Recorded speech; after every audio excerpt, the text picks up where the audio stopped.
So, good afternoon, everyone. I am CA Manurishi Verma, coordinator of this event, along with CA Harshita A. Jain. I welcome you, Rohini ma'am, and Nitesh Morji, and all participants on this 9th day of GST litigation course. Before I proceed, I would like to invite CA Nitesh Morji, President of Views Exchange, for welcome address. Over to you, sir. Yeah, thank you, Manurishi. Welcome the speakers. CA Rohini ji, she has joined from New Delhi, and very thankful to you, ma'am. You had given the consent today and to share the knowledge with all the members. And today is the 8th day. The in between the one day, Avinash Poddar couldn't join, so he has shifted to 2nd of December because he was ill. So tomorrow also we have one more session that is on e-waybill and other miscellaneous issues. On 2nd, we have Avinash Poddarji on drafting appeals. So today you will be taking the time, place, and other incomes and deemed supplies. So thank you, ma'am, for joining us, for giving the consent and sharing the valuable knowledge with the members. All the sessions are being recorded and are live stream also and are there in the YouTube channel of Views Exchange. So anybody wants any session, you can just search Views Exchange. I would request the members to subscribe to the channel so that any program, whether it is physical, also we try to upload on in the YouTube channel.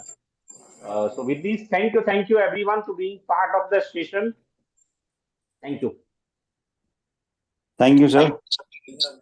So before we proceed, I would request every participant, please keep yourself mute throughout the session so that we can have a smooth session. It's my immense pleasure to introduce Ma'am Rohini Agarwal ji. Rohini Agarwal is a founder member of ARX Business Advisor LLP, an author, researcher, and practitioner with over 30 years of experience in the field of indirect tax, including a stint in PwC. Rohini has served a member of the 5th Finance Commission of the State Haryana and is special invitee to the Indirect Tax Committee of the Institute of Chartered Accountant of India. She has authored many books on taxation and commercial laws on subjects such as GST, service tax, and corporate tax. She has assisted World Bank in their doing business project relating to the indirect tax in India. She has assisted the Government of India in their IGOT project for GST training of CBIC officials. She has authored a book on service tax, corporate law, and GST. Ma'am has extensive experience of working on varied advisory assignment of multifaceted multinational companies in manufacturing sector, telecommunication, automotive, pharma, oil and gas, transportation, and etc. She regularly appears before government authorities, including CEST and government ministry. With these words, I welcome Ma'am Rohini ma'am. Over to you, ma'am, for the deliberation. Thank you so much. So I'm actually grateful to Nitesh ji and the entire team who is putting in so much hard work. I think it's always a mutual exchange with the people of my profession. Esteemed professionals are there. So it's happiness always when the program ends and when the program begins as well. So my warm regards to all the participants today. And I believe that you people are talking on GST exclusively from past. This is the 8th day. So there would have been so many learnings. Maybe I will also get some pulse of wisdom while we will be discussing. So Abhi, in fact, although we divide this subject into various topics day by day, but we all know that no topic in the GST can be carved out. It is always a transaction where each of the factor of in the GST that jumps in when we are looking at a transaction holistically. Secondly, when I was looking at the topic, it is basically a litigation course which will assist us in litigation, because I think we have come so far now. The basics have, everybody is doing the basics of the provisions. And now we are on to the place where we have started getting notices and summons from the department and regularly dealing. So very, very interesting thing before we proceed to the topics which have been assigned to me, although I will be jumping between various topics, maybe while we will be discussing, because we need to align the things with the real-time transactions. Secondly, I would invite all of you to give in your inputs and to ask the maximum questions possible, so that we can actually make it because it's a small gathering. So I think it's an opportunity to us to make it a discussion type of a session.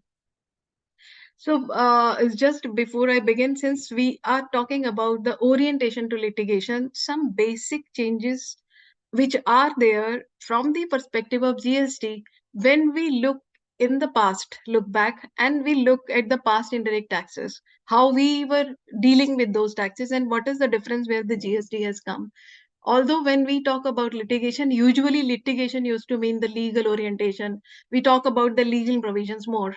But one very, very basic difference in GST is that the facts have become very, very significant, because of the reason that outrightly the department denies the existence of the transactions, particularly that fake supplies. I think the maximum litigation, if we look at today, it is in relation to the fake supplies. The department says आपने supply किया ही नहीं है. So one is in relation to goods, one is in relation to services. Goods के case में तो फिर भी there is something tangible जहाँ पर you can have e-way bill. There are goods. Maybe we can have some proofs. But services के case में, even if we have maintained all the documentation which is required by the law, still the department denies that the transaction has really happened. So a basic challenge here is not only to know the provisions rightly or to apply the provisions rightly. The another basic challenge is how to maintain our records and the documentation and to the fact, so that a fact can be presented as a fact before the department. So another art and science here is how to deal with the department to put your right things in the right manner. So while we will proceed for our discussion, it is basically, I have made it a very basic, where maybe I will expect inputs from your side. So the topic, I will just open, मेरे को sharing rights दिया ना आपने? हाँ जी madam. Share screen, हाँ? Yeah.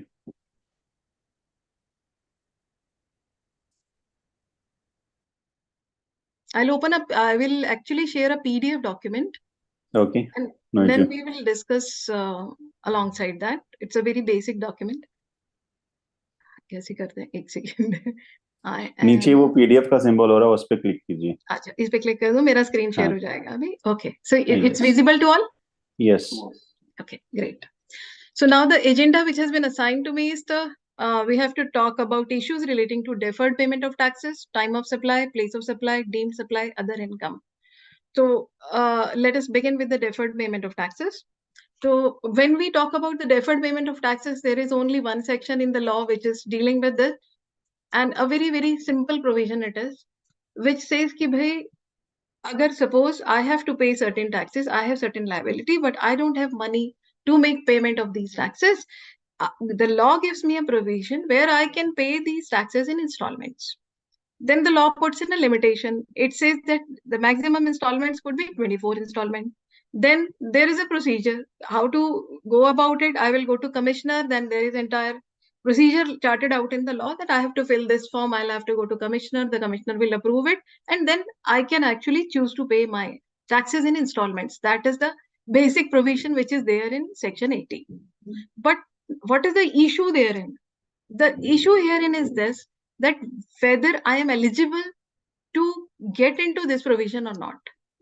And अभी तक जितना litigation इसके अंदर हुआ है, बहुत ज़्यादा नहीं हुआ है, but that litigation is actually drawing down to one point only. Let's first read the underlined portion, which is about my eligibility to get into this provision.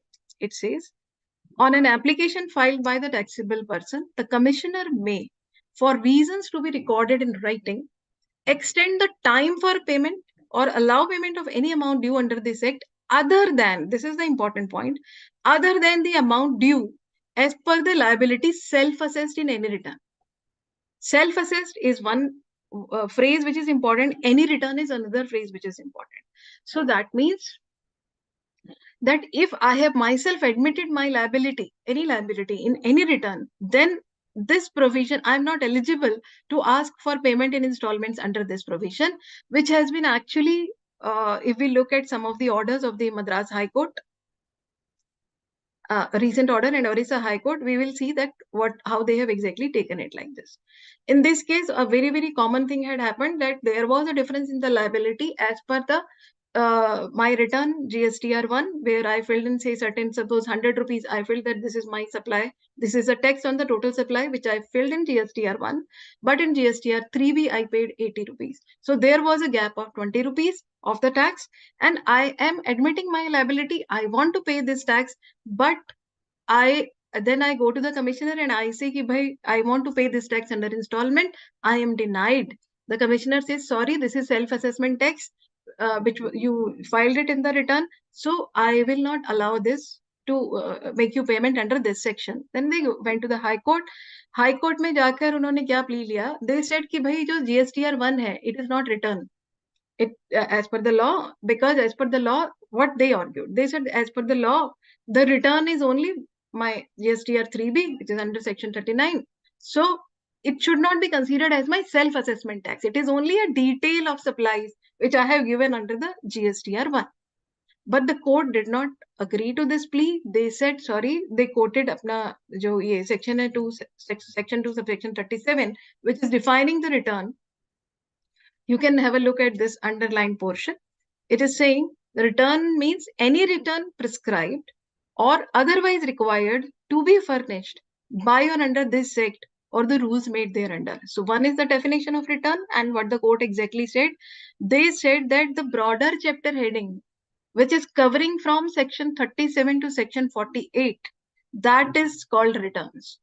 So that means under those chapters, whatever sections are there, whatever documents are being filed as return under those sections will be considered as return for the purpose of this law.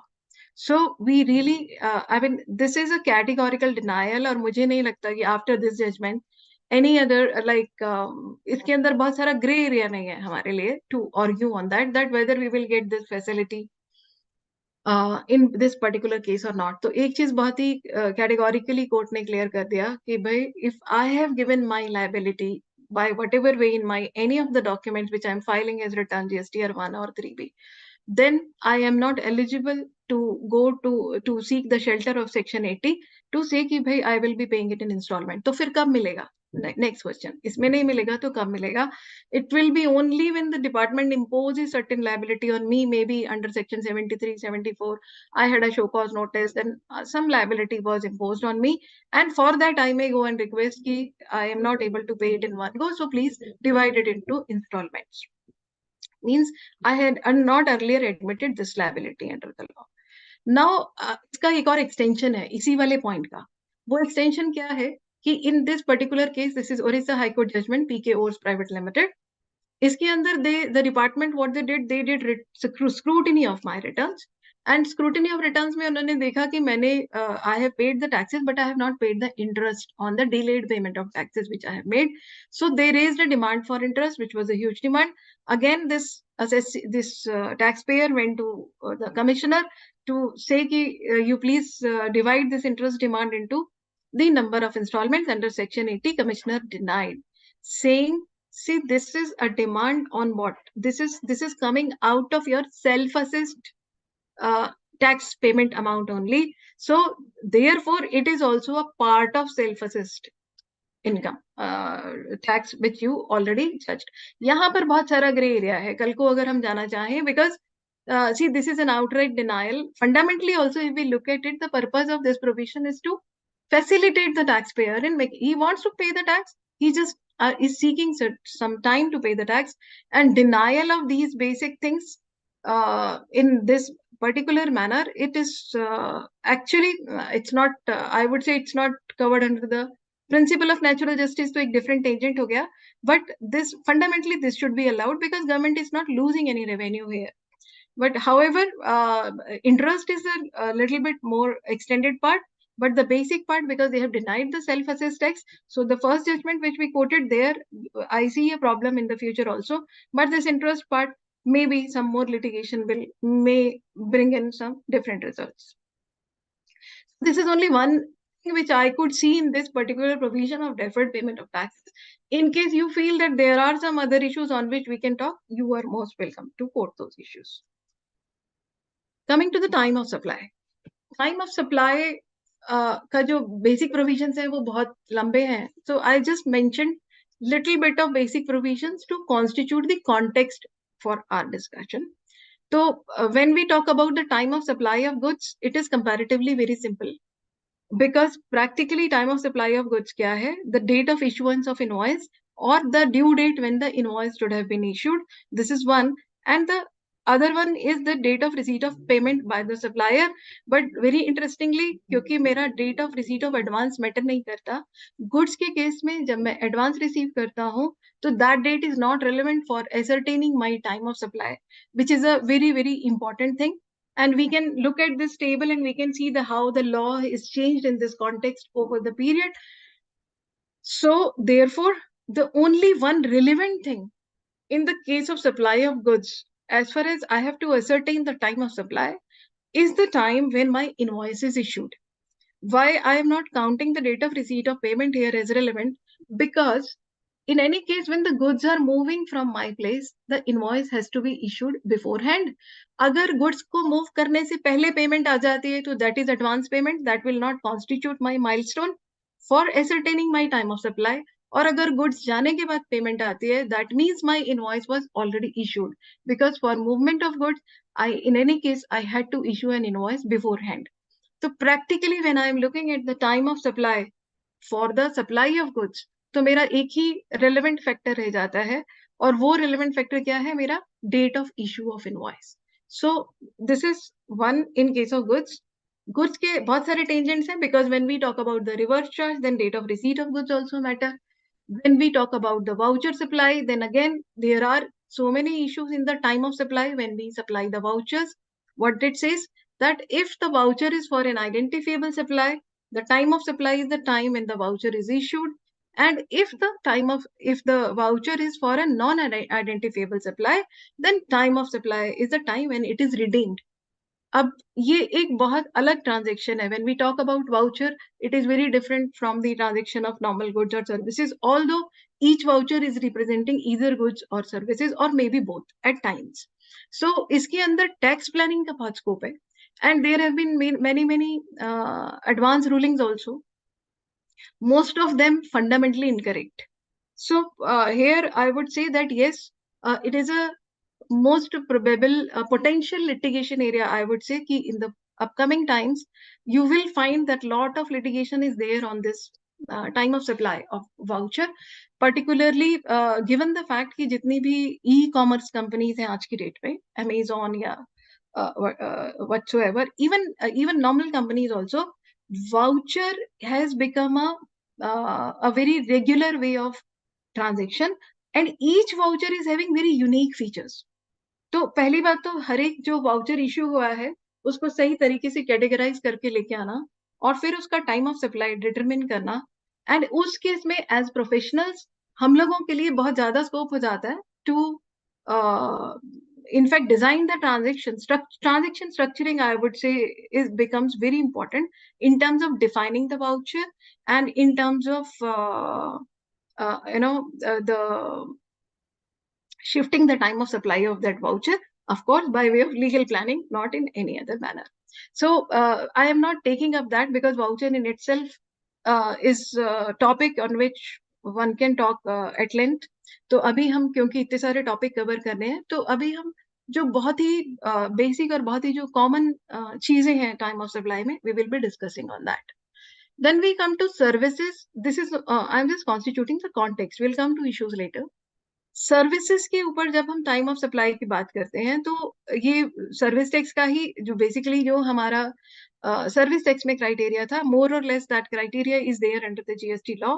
The very basic I have written, जिसके अंदर what it says that the date of issue of invoice by the supplier if the invoice is issued within the period prescribed under section 31 or date of receipt of payment whichever is earlier.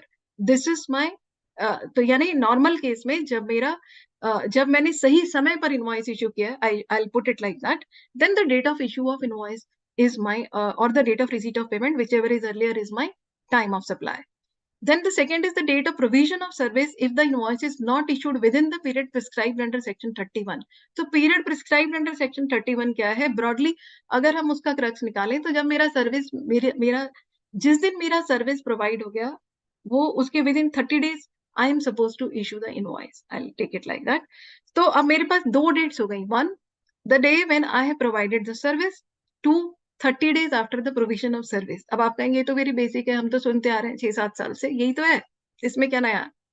इसमें नया कुछ नहीं है, लेकिन इसमें एक बहुत important बात छुपी है कि when we are determining the time of supply for a service, the date or the time of the provision of that service is very significant factor which you can't ignore. Now the second question is, what is the date of provision of a service? ऐसा कौन सा record है जो कि आपको law require करता है? GST law कहता है कि आप एक्स रिकॉर्ड मेंटेन करें जिससे कि पता चलेगा कि कौन सी डेट को आपने सर्विस प्रोवाइड की है. Do you have any record? Goods के केस में तो आपको पता चल जाता है भाई गुड्स कब रिसीव हुई है, आपका गेट पास होता है या जो भी आपके फिजिकल रिकॉर्ड्स हैं, दे टेल यू कि गुड्स आ गई. सर्विस मेरी किस दिन प्रोवाइड हुई है, we do not have culture of recording that. And since every service is unique, उसका प्रोविजन का तरीका अलग है. Even service provider to service provider उसका प्रोविजन का तरीका अलग है.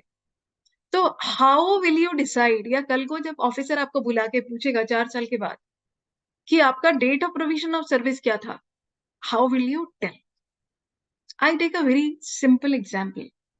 अब इसके अंदर ये जो हम डिस्कशन कर रहे हैं date of provision of service, इसके अंदर एक बहुत ही बड़ा सब्सटेंशियल पार्ट टैक्स प्लानिंग का है और उसी में से आता है आपका लिटिगेशन का एस्पेक्ट कि how you are going to handle litigation surrounding this. अब सपोज आप इनकम टैक्स रिटर्न भरते हैं, हम लोग या जीएसटी रिटर्न्स भरते हैं क्लाइंट्स की. अब उसके अंदर अब क्लाइंट जब हमसे काम करा रहा है तो उसमें what is the date of provision of service? क्या वो डेट जिस दिन हमने उसकी रिटर्न फाइल कर दी, क्या मेरा काम खत्म हो गया? कल को उसको नोटिस आ जाता है तो क्या मेरा प्रोविजन ऑफ सर्विस वहां तक एक्सटेंड होता है जब तक उसका असेसमेंट नहीं आ जाता, या फिर जब तक उसको नोटिस अगर आ गया तो मेरे को उसको भी डील करना है. So what exactly, where exactly does my scope of work end and where I say that the service has been provided? अभी it can vary because nowhere it has been recorded. ये तो बड़ा simple मैंने example दिया. Now I come to a place where suppose आपका कोई ऐसा suppose software develop करा रहे हैं. अब सॉफ्टवेयर डेवलप करने के अंदर बहुत सारी स्टेजेस हैं. आपको किसी ने पहले बहुत कुछ हुआ, उसके बाद उससे एक वर्जन आपको सॉफ्टवेयर का डेवलप करके दिया, that is a beta version. उसके ऊपर आप अपनी टेस्टिंग करेंगे, टेस्टिंग करके फिर आप उसको जाकर के बताएंगे इसके अंदर ये कमियां हैं, फिर वो आपको देगा.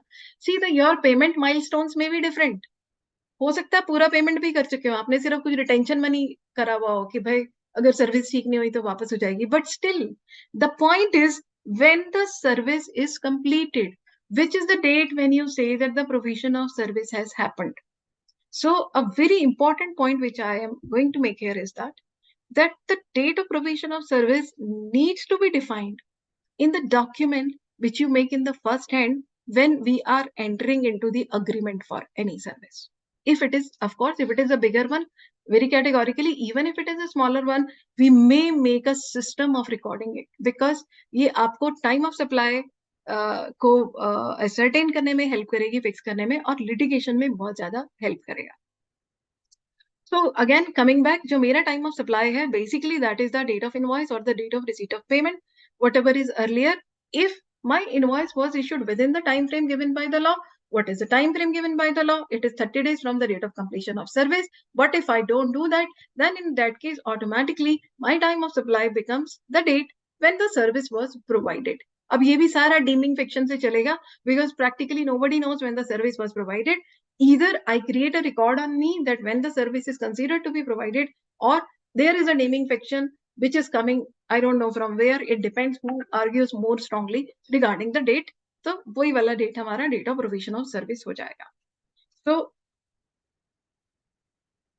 We come to the documentation की जो अभी हम बात कर रहे हैं, इसी को मैं थोड़ा सा एक्सटेंड करती हूँ। अभी एक जजमेंट आया था थोड़े समय पहले, जो कि बहुत नेगेटिव माना जा रहा है, जिसमें state of Karnataka versus e-com Gill coffee trading supreme court का जजमेंट कर्नाटका वीएटी के कॉन्टेक्स्ट में, जिसमें कि उन्होंने ये बोला कि आईटीसी के कॉन्टेक्स्ट में था कि भाई जो ये बर्डन ऑफ प्रूविंग है, जिसके अंदर यही था कि फेक सप्लाई हुआ है गुड्स का जजमेंट है, जबकि but it's like it will जो एक fundamental principle है, they apply on all the supplies that way, and it was regarding the fake supply of goods, जिसके अंदर वो जो seller है वो अपना invoice और ये सब दिखा रहा था। तो the court said the onus of proving कि भाई ये जो सप्लाई है मेरी सही सचमुच में ये सप्लाई हुई है, प्रैक्टिकली ये सप्लाई टेक प्लेस किया है, that is on the assessee, not on the department. चलिए वो तो ठीक है। अब ये जो ओनस ऑफ प्रूविंग तो बड़ा क्लियर हो गया कि अगर मेरे केस में भी मैंने कोई सप्लाई किया है तो इवन, या फिर मैंने कोई सप्लाई लिया है, बोथ वेज यू नो, तो the onus of proving is on the person who is saying that the supply has happened, that is one. लेकिन अब इसके अंदर दूसरा सवाल ये है कि ठीक है, अगर मैं सर्विस के कॉन्टेक्स्ट में इस समय बात कर रही हूँ, even in the case of goods, कि लॉ भी तो ऐसा कुछ प्रोवाइड करेगा जो कि मुझे रिक्वायर्ड होगा कि law wants me to maintain x y z documents और ABC information based on which the department will believe me that the goods और सर्विसेज वर सप्लाइड। तो अभी क्या पोजीशन है आज की डेट में? जो लॉ मुझे बोलता है आपको रिकॉर्ड मेंटेन करना है, मैं पूरा record I have maintained accordingly, I have got e way bills, I have got invoices in case of goods और whatever else, you know, stock records, सब कुछ है मेरे पास। फिर भी वो बोलते हैं कि नहीं भैया, हमारे हिसाब से तो तुम्हारा ये फेक है। क्यों फेक है? बिकॉज वो जो दूसरा आदमी है उसने स्टेटमेंट दिया कि उसने तो तुम्हें माल दिया ही नहीं है, या फिर तुम्हारा माल उसको दिया ही नहीं है। If I talk about both ways, similarly if I talk about service, service के केस में very very common thing what is happening, आप बोलते हो कि मैंने इवेंट मैनेजमेंट सर्विस लिया, which is very commonly considered as a fake service. I think you all must be coming across this.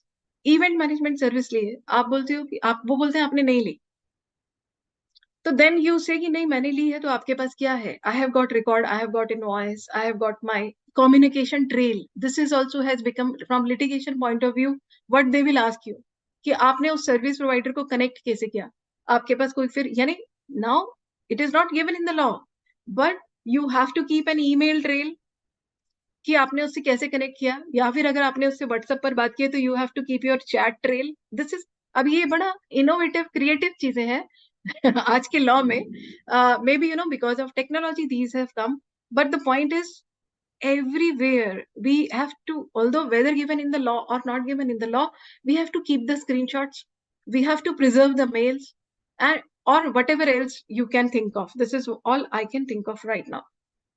So the point here is that कि law जो है मुझे, which is actually required, may be the budget is coming, और जो लोग suggestions भेज रहे हैं सरकार को, उसमें ये होना भी चाहिए कि मैं ऐसा क्या रिकॉर्ड रखूं जिसमें कि after that which is a conclusive proof to you that I have undertaken this transaction, or the like in the case of receipt, I have received the goods or services, and in the case of provision, I have provided the goods or services. So here there is a gap in the law, but again on my part, आज की date में मैं क्या कर सकता हूँ, that is the question. law तो जब change होगा या कुछ होगा अलग बात है। आज की डेट का पोजीशन यही है कि मेरे पास लॉ में कोई डॉक्यूमेंटेशन ऐसा नहीं दिया हुआ, जो उन्होंने दिया हुआ वो तो सब मैंने मेंटेन किया। तो अब मैं क्या करूं additional which will help in litigation? I think that should be the thought process. और उसके अंदर यही है कि whatever transaction you do in today's date, पहली बात, you make an agreement categorically, verbal agreement, although it is considered as good agreement in the Contract Act, but for the purposes of GST, you should put down the things on the paper. Your documentation in terms of interaction with the supplier or the recipient, it should be perfect, it should be on your record. And thirdly, in case of goods, you should have e-way bills and everything, and that vehicle number matched up. ये सब आपका routine process होना चाहिए। तो एक इसके अंदर silver lining भी है स्टेट ऑफ कर्नाटका के केस में, which I want to highlight here, just connected with what I am talking. इस वाले केस में although the Supreme Court has said कि ओनस आपके ऊपर है, लेकिन उन्होंने ये भी बोला है कि if the person gives the invoice and the e way bill, माने proof of transportation, then that means he has supplied the goods. So means while this case overall is having negative connotation, but there is a beautiful silver lining here and also if we look in context of goods. So that was on the part of documentation. Then another aspect where we can talk about the issues in the time of supply is the receipt of money in advance. जब भी हम किसी customer से receipt money receive करते हैं advance में, there are two ways of receiving and keeping this money. One, I say that I have received this money as advance for the service which I am going to provide you in future. In that case, that is a receipt for the service and then it becomes, it trigger the time of supply for that. तो वो आपका tax payability का time आ जाएगा. But suppose you receive that money as deposit, where you say that this is a deposit and as and when I will provide the service, the deposit will get applied. So in that case, the time of supply will come at a future date corresponding to the fact, the date when this, when the money of the deposit is applied towards the payment charges of that service. अब इसके अंदर देखा जाए physically, तो पैसा तो आपके पास आ गया दोनों केसेस में. Where is the difference? Difference is in the manner of accounting and in the manner of communicating with your customer. हर एक इंडस्ट्री के अंदर ये पॉसिबल नहीं है, हर ट्रांजेक्शन के अंदर ये पॉसिबल नहीं है, but this is an area where one needs to work out. अब इसके अंदर एक बहुत अच्छा एडवांस रूलिंग है कर्नाटका का, जिसके अंदर एक RWA या बिल्डर जिसको कह सकते हैं, वो क्या करते थे, एनुअल मेंबरशिप ले लेते हैं. सिमिलरली वो सिंकिंग फंड भी आपको पता होगा कि हर एक जो भी ये बिल्डर्स कॉन्ट्रैक्ट होते हैं उसके अंदर शुरू में ही वो लोगों से सिंकिंग फंड ले लेते हैं, पैसे ले लेते हैं कि भाई हम आपके प्रेमिसेस को मेंटेन करेंगे over the years. And not only it is the maintenance, इस वाले particular case में क्या हो रहा था, they were taking annual money and that money could be used for provision of various services by the RWA, including maintenance, including anything else which was required by the society, depending on whatever decision the society was taking during the year. And accordingly वो उसको allocate कर देते थे. जैसे AMC का कोई bill तो monthly आना है तो वो monthly उसको allocate कर देंगे. तो अब सवाल ये आया कि इसका time of supply क्या है. क्या उन्होंने जिस समय पर पूरी annuity ले ली, क्या वो उसी समय पर उसका टैक्स पेबल हो जाएगा, या फिर as and when they will provide the service वो उस समय पर टैक्सेबल होगा. तो उस केस में they quoted the definition of consideration, जिसके अंदर उन्होंने बोला कि we all I think know the definition of consideration, but इसके अंदर सिर्फ एक प्रोवाइजो इंपॉर्टेंट है, थोड़ा सा I will read it out for you. That consideration in relation to supply of goods और services includes what, any payment made or to be made whether money or otherwise in respect to inducement of supply. This is clear. Monetary value of any act or forbearance, इसके भी हम आगे नहीं जाते. The proviso says, provided that a deposit given in respect of supply of goods or services or both shall not be considered as payment made for such supply unless the supplier supplies such deposit as consideration for the said supply. So now here there is a specific carving out of the deposit, provided when, अगर unless the supplier applies such deposit as consideration for the said supply. तो यानी a good accountant out of us can actually play with this provision, or I will not say play तो negative word हो जाएगा, they can make use of this provision as and when they think fit, they can, that can help in their transaction. तो जो advance ruling authority थी उसने भी ये बोला कि yes, जो वो एनुअल पैसा ले रहे हैं that is deposit actually, और as and when they will provide the respective service वो उसके ऊपर अप्लाई हो जाएगा. अब ये इतना स्ट्रेट भी नहीं होता. When we apply these things,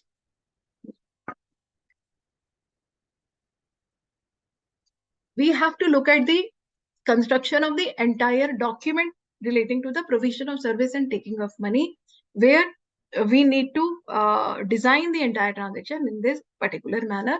The deposit should categorically be deposit, और उसके साथ जो उसकी related चीजें हैं कि अब वो रिफंडेबल भी हो सकता है, नॉन रिफंडेबल भी हो सकता है, दैट इज देयर.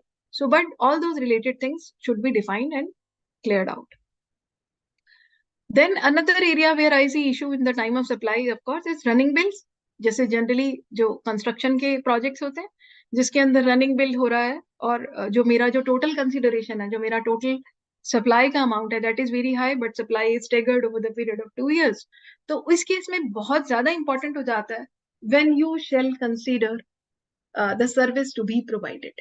तो यानी मेरा जो एक जो मेन है, because this is a continuous contract of service, तो उस केस में एक तो जब मेरा मेन कॉन्ट्रैक्ट ऑफ सर्विस बन रहा है for the continuous service, that is very important how I am defining my milestones, क्योंकि एक भी शब्द इधर से उधर गया और आपका टाइम ऑफ सप्लाई ट्रिगर हो जाए।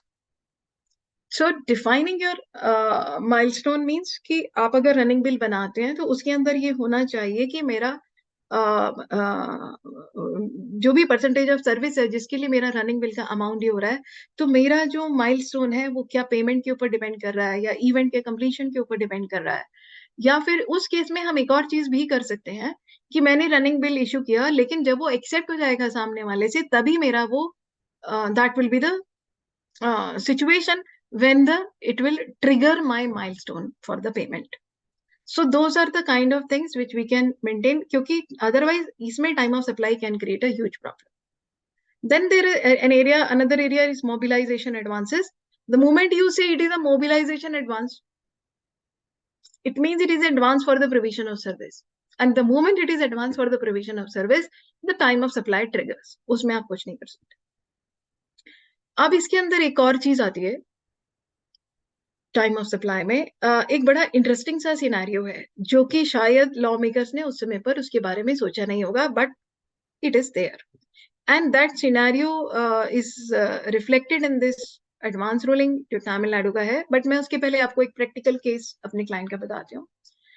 अब क्या हुआ कि उन्होंने एक प्रेमिसेस दिया हुआ है रेंट के ऊपर, और वो जो है जो उसका जो टेनेंट है वो किराया नहीं दे रहा। अब जीएसटी में क्या हो रहा है, दे सिंस मेरा तो जो टाइम ऑफ सप्लाई है वो आ गया ना, सर्विस तो प्रोवाइड हो ही रही है, whether that person is paying me money और not, I am suppose to issue the invoice when the provision of service is completed. मेरा जो अकॉर्डिंग टू माय एग्रीमेंट मेरे को तो अगले महीने की 7 तारीख तक I have to give an invoice, मेरा तो प्रोविजन ऑफ सर्विस कंप्लीट हो गया। और अगर मैं नहीं भी दूंगा इनवॉइस तो मेरा तो जो प्रोविजन ऑफ सर्विस का डेट है वो तो महीने की लास्ट डेट आ जाएगी। So that means मेरा और भी पहले हो जाएगा। तो यानी what is happening with me? My tenant is not giving me rent, but I have to issue a GST invoice and I have to discharge GST on that because मेरे law के हिसाब से टाइम ऑफ सप्लाई आ गया। अगर suppose मैं नहीं करता, 2 साल तक मेरा झगड़ा भी चलता रहता है, एंड सपोज वो सॉर्ट आउट होता है आफ्टर से 2 years or 3 years, then what will happen?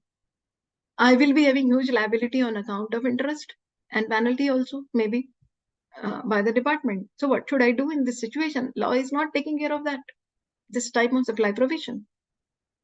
So as an action point, what should I do is one thing, जिसके अंदर एक तरीका क्या निकल सकता है कि अब आपको यानी as long as my agreement is valid, rental agreement is valid, I don't have a way out unless I create a dispute, unless I say that this agreement I want to terminate or I want to go to court, तब तक तो आपका वो under contract चल रहा है। तो ये उसी तरीके का एक सिनेरियो है इस एडवांस रूलिंग के अंदर, जिसके अंदर चेन्नई पोर्ट ट्रस्ट का स्टोरी है। चेन्नई पोर्ट ट्रस्ट अपना प्रेमिसेस देता है to many departments, government departments ही होते हैं मैक्सिमम, कस्टम्स वाले हो गए, एक्साइज वाले हो गए। So they give them on rent, rent means they call that we have given it on licence. अभी लाइसेंस पर दे दिया, अब उसके अंदर क्या होता है कि जो लाइसेंस फी है, at time suppose the licence is given for 2 years on X licence fee. Now this, पहली बात तो ऐसा भी होता है कि these people keep disputing the amount of licence fee, and ऐसा भी होता है सालों साल they don't pay the licence fee और they pay partial amount of licence fee, और 7-8 साल या जितने भी साल के बाद suppose this matter goes higher in the ministry and ministry says okay licence fee is not 100 but 50। This is a very practical situation. But जो मेरा लॉ है उसके हिसाब से तो मेरा जो इनवॉइस था या जो मेरा जो इनिशियली जो वैल्यू था लाइसेंस फी का वो तो 100 ही था जो पहले दिया हुआ है, और उसका जो ड्यू डेट है वो भी एज पर माई अग्रीमेंट, लाइसेंस अग्रीमेंट, वो भी आए जा रहा है, तो I am paying it.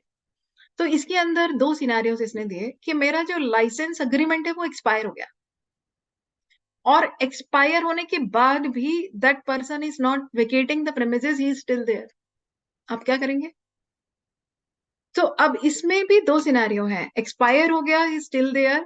One I say कि ओके एक्सपायर होने के बाद he did not have right to continue, and दूसरे तरीके का अग्रीमेंट होता है जो साइलेंट होता है, या फिर जिसके अंदर होता है कि अगर आपका एक्सपायर भी हो जाता है तो आप पुराना जो आपका जो रेंट है, you will have to keep paying the rent, चाहे वो पुराना ना हो या maybe renegotiate and keep paying the rent. Mane, in a way, that is either, although that is not renewal type of a thing, but that is allowing you to continue in those premises by paying X amount of rent or X plus 1 amount of rent. So अब ये कितने सारे scenarios बन गए हमारे पास, तो बड़ा interesting advance ruling है इसके अंदर. अब first scenario if I take, मेरा लाइसेंस अग्रीमेंट एक्सपायर हो गया और एक्सपायर होने के बाद वो मुझे राइट नहीं दे रहा है कि मैं इस प्रेमिसेस में कंटिन्यू करूं. That is the happiest situation for the service provider, because उस केस में अब सर्विस प्रोवाइडर का कॉन्ट्रैक्चुअल अग्रीमेंट नहीं है for the provision of service. अब वो जो प्रेमिसेस के अंदर बैठा है, he is not vacating the premises, although when I will go to court, क्योंकि मुझे अल्टीमेटली तो मुझे सिविल कोर्ट जाना होगा कि भाई मेरे को रेंट नहीं मिल रहा है, मतलब ये तो गवर्नमेंट टू गवर्नमेंट हो रहा है, but in my particular client's case it was there to private parties. तो अभी दूसरा सिचुएशन ये भी तो है कि जो अगर मेरे को रेंट नहीं मिल रहा है, what will I do? I will go to the civil court कि भाई मेरा जो इसने रेंट नहीं दिया इतने टाइम से, मुझे दिलवाओ. तो अगर मैं यही ना बोलूं कि मेरा रेंट ड्यू है, how I will go to civil court? See, there is a conflict. तो अब मैं क्या करूं? The moment I say my rent is due as on date, तो जीएसटी वाले बोलेंगे जीएसटी पे करो. It is double whammy for me. And if I say my rent is not due, तो मैं सिविल कोर्ट से क्या compensation लेकर के आना है? Anyway, keeping that aside for a minute, let us come to this particular advance ruling. What happened here? यहाँ पर लाइसेंस जब एक्सपायर हो गया, उसने बोला, और एक्सपायर होने के बाद उसमें कोई भी प्रोविजन नहीं है which is allowing you to continue. तो उस वाले केस में तो नहीं लगेगा, क्योंकि आप इलीगली बैठे हो उस प्रॉपर्टी के ऊपर. और अगर आप इलीगली बैठ करके अगर वो आदमी आपसे कंपनसेशन लेता है for sitting in the premises illegally, that is not a provision of service. उसके लिए there is a Bombay high court judgement also in, I think I don't remember the name of the case right now, but there are many judgments now which say that provision of service तो voluntary होगा ना, वो liquidated damages वाला circular also is actually substantiating this point in one way or the other, that अगर आपका unauthorised occupation है किसी भी जगह का, दैट डजंट मीन, और वो ठीक है उस आदमी से आप जाके कंपनसेशन मांग लेते हो, but that doesn't mean that he has made payment to you for the services which you provided to him. या so similarly in this case they said कि अगर आपका एक्सपायर हो गया है, और लेकिन आपके लिए क्या इंपॉर्टेंट है इस लिटिगेशन के अंदर, अपने ब्राउनी पॉइंट्स बनाने के लिए या अपना जीएसटी लायबिलिटी को अवॉइड करने के लिए, what action point I am suppose to take here? The action point here is that I need to raise a dispute. I need to write a letter as a provider of the service. I need to write a letter to the recipient कि भाई तुम्हारा period expire हो गया है और तुम मेरे premises से निकल जाओ, या whatever, you know, whatever in the legal language or whatever you want to say. But the point here is, for the purpose of GST department also, I have to create a document saying that now I am no more providing service. This is one aspect of this entire story. ये तो ये हुआ कि मेरे को actually provision हो रहा है कि नहीं हो रहा है. दूसरा केस इस वाले इसी लिटिगेशन के अंदर क्या हुआ है कि उस केस के अंदर वो continue even after the expiry of licence, he could continue further on the payment of a licence fee, maybe X+1 और व्हाटएवर. इस वाले केस में अथॉरिटी ने बोला कि भाई अब तो आपको देना ही पड़ेगा जीएसटी, क्योंकि आपका तो एक्सपायर ही, प्रैक्टिकली एक्सपायर होने के बाद भी आप लीगली उसको रेंट आउट कर रहे हो, और जो वो बाद में पैसे कम कर देते हैं, they are not bothered about that. So this is the situation. क्योंकि हमारे यहाँ तो जो क्रेडिट नोट है या जो भी है, there is a time limitation for the issuance of credit note. तो अभी जो आपका जो है टैक्स पेड और पेबल वाला सिनेरियो, मेरे को तो पूरी वैल्यू के ऊपर टैक्स पे कर दिया, and I don't have any way in the law to adjust the amount of tax which I have already paid, even if my total payment or consideration received gets reduced at a later point of time. So this is another aspect. और third aspect वो तो बड़ा ही simple है कि अगर मेरा expire नहीं हुआ है और वो रेंट भी नहीं दे रहा है, तो भैया मेरे पास कोई रास्ता नहीं है, I have to make the GST payments. So what should, अभी this is one aspect which is in relation to provision of service, लेकिन मेरे पास उसका क्या action point है? To my understanding, I should have some document creating a dispute. Maybe, you know, if I plan to go to, because people do not plan to go to the court so fast. In our society हम लोग इतनी जल्दी नहीं जाते. तो कम से कम we should have a communication with the client saying that I will terminate your contract, अगर तुम नहीं दोगे, और फिर वो ऑटोमेटिकली टर्मिनेट हो जाएगा इतने टाइम में, अगर तुमने नहीं दिया, this is breach. At least we can have some communication to this effect that tomorrow we say that it was a breach of contract and therefore it stopped existing voluntarily from my side. अब इसकी yeah, any should I continue? Hello, yeah. Now another, इसका एक दूसरा aspect है कि क्या मेरे को इनवॉइस, अगर मैं सपोज इनवॉइस नहीं दूं, और इन्होंने इनवॉइस की जगह क्या किया, एक एडवाइस दी, पेमेंट एडवाइस, जो लाइसेंस फी है, तो क्या वो इनवॉइस माना जाएगा? मान लो मैंने डिस्प्यूट भी क्रिएट कर दिया, ये वाला लेटर लिखा और डिस्प्यूट क्रिएट हो गया, अब हम बोलते हैं कि मेरा ये लीगल नहीं है सारा, लेकिन मैं एक टैक्स इनवॉइस इशू कर दूं,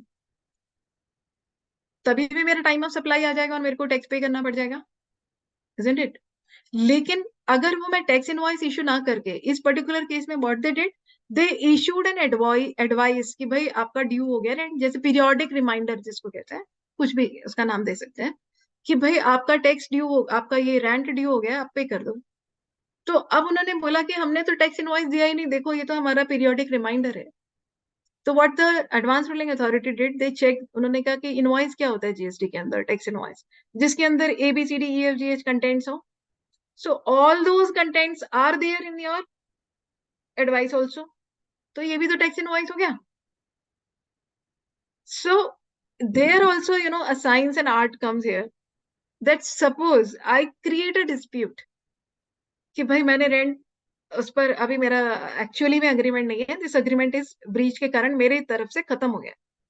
बट द दूसरी चीज हमें करनी है, वो ये करनी है कि हमें, अगर रिमाइंडर तो आपको भेजना पड़ेगा, नहीं तो आप सिविल कोर्ट में जब जाओगे तो आप कहाँ से दोगे कि आपका अमाउंट ड्यू था. तो उसके अंदर आपको ये ध्यान रखना है कि the format or whatever contents you are giving in that reminder or periodic letter asking him कि भाई मुझे पैसे दे दो, that should not merit as tax invoice based on the contents there in, I think rule 46 है जो भी है in the GST rules. इसकी एक तीसरी एस्पेक्ट भी है. तीसरा एस्पेक्ट क्या है कि जब आप वो बनाएंगे तो उसके अंदर ड्यू डेट ऑफ पेमेंट मत लिखिएगा, क्योंकि the moment you say it is due date of payment, again आपने एक टाइम स्पेसिफाई कर दिया आपके हिसाब से, this was the time when it was due, तो time of supply again will creep in here. So I think this was one transaction जहां पर कि मुझे लगता है बड़ा ग्रॉस एक इनजस्टिस है टू द पर्सन जिसके की प्रेमिसेस में उसको रेंट भी नहीं मिल रहा है और उसको जीएसटी की लायबिलिटी आ रही है. But this is how, you know, we can actually, maybe, you know, we can do some fencing while dealing with these kind of transactions. Then I come to place of supply. Time of supply में अगर किसी के पास भी कुछ भी और है issue, we can talk on that. Place of supply जो है उसमें आई थिंक शुरू से ही एक बोन ऑफ कंटेंशन रहा है, particularly with respect to the supply in relation to immovable property. Supply in relation to again, जब हम प्लेस ऑफ सप्लाई की बात करते हैं तो उसके प्रोविजंस तो बहुत वाइड हैं, beginning from section 7, interstate, intrastate, वो सब हमको मालूम है. और नॉर्मली प्लेस ऑफ सप्लाई में हम दो ब्रॉडर कैटेगरीज की बात करते हैं, जहां पर हम, मेरा जो सर्विस प्रोवाइडर है, जो गुड्स के केस में place of supply is not an issue, that is practically visible. Services के केस में definitely place of supply is a big issue, where we say that there are two set of complete rules in section 12 and section 13, जहां पर कि मेरा जो service provider है और जो सर्विस रेसिपिएंट है वो दोनों इंडिया में है या फिर दोनों में से एक इंडिया में है. That is how these two sections are divided. मैंने जो अभी डिस्कशन के लिए पिक किया है, I have picked up two topics. One, the place of supply in relation to immovable property, और दूसरा ट्रांसपोर्टेशन ऑफ गुड्स, जिसमें अभी रिसेंट चेंजेस हुआ प्लेस ऑफ सप्लाई में. Or similarly, I mean, in case of both, in case of domestic and in case of international.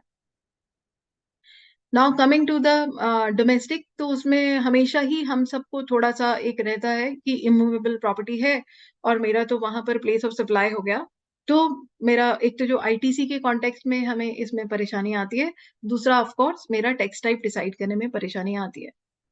अब इसमें मैं एक बड़ा क्लासिक एग्जांपल लेती हूँ, बिकॉज वैसे तो when we talk about the domestic taxation whether in X state और the Y state, it should not make much of the difference, but because of the design of the GST law, every state wants कि मेरे यहाँ पर जो consumption हुआ है उसका GST मुझे मिल जाए।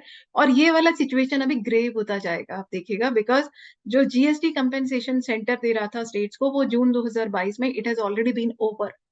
Now after that the states, there is a very much imbalance amongst the states. Some of the states are actually getting very good chunk of GST, and some of the states are starving for that because of some basic reasons, like the states which are having head offices of the companies like Haryana, they are getting lot of GST revenues, and the states where branches are there, they are actually, like Punjab is suffering. Like there are many states where after the GST compensation has ended, so this kind of situation has come. Now the question is how it is relevant to us as the taxpayer. ये तो सरकार की बात हुई, but it becomes relevant to us because ultimately what will happen, you will see that the people start getting notices from the state authorities for the taxes which they have paid in some other state.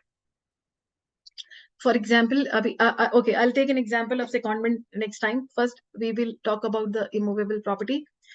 एक तो ये है कि जो immovable property का जो context है, जो जनरली वो वर्क्स कॉन्ट्रैक्ट के ऊपर चला जाता है, और उस कॉन्टेक्स्ट में जनरली जो स्टेट अथॉरिटीज हैं वो उसको they don't understand in the intrinsic manner. तो ये जो मेरा जो हमारा जो प्रोविजन है सेक्शन 12 या 13, what they are defining only the place of supply, they are not defining the place of supplier.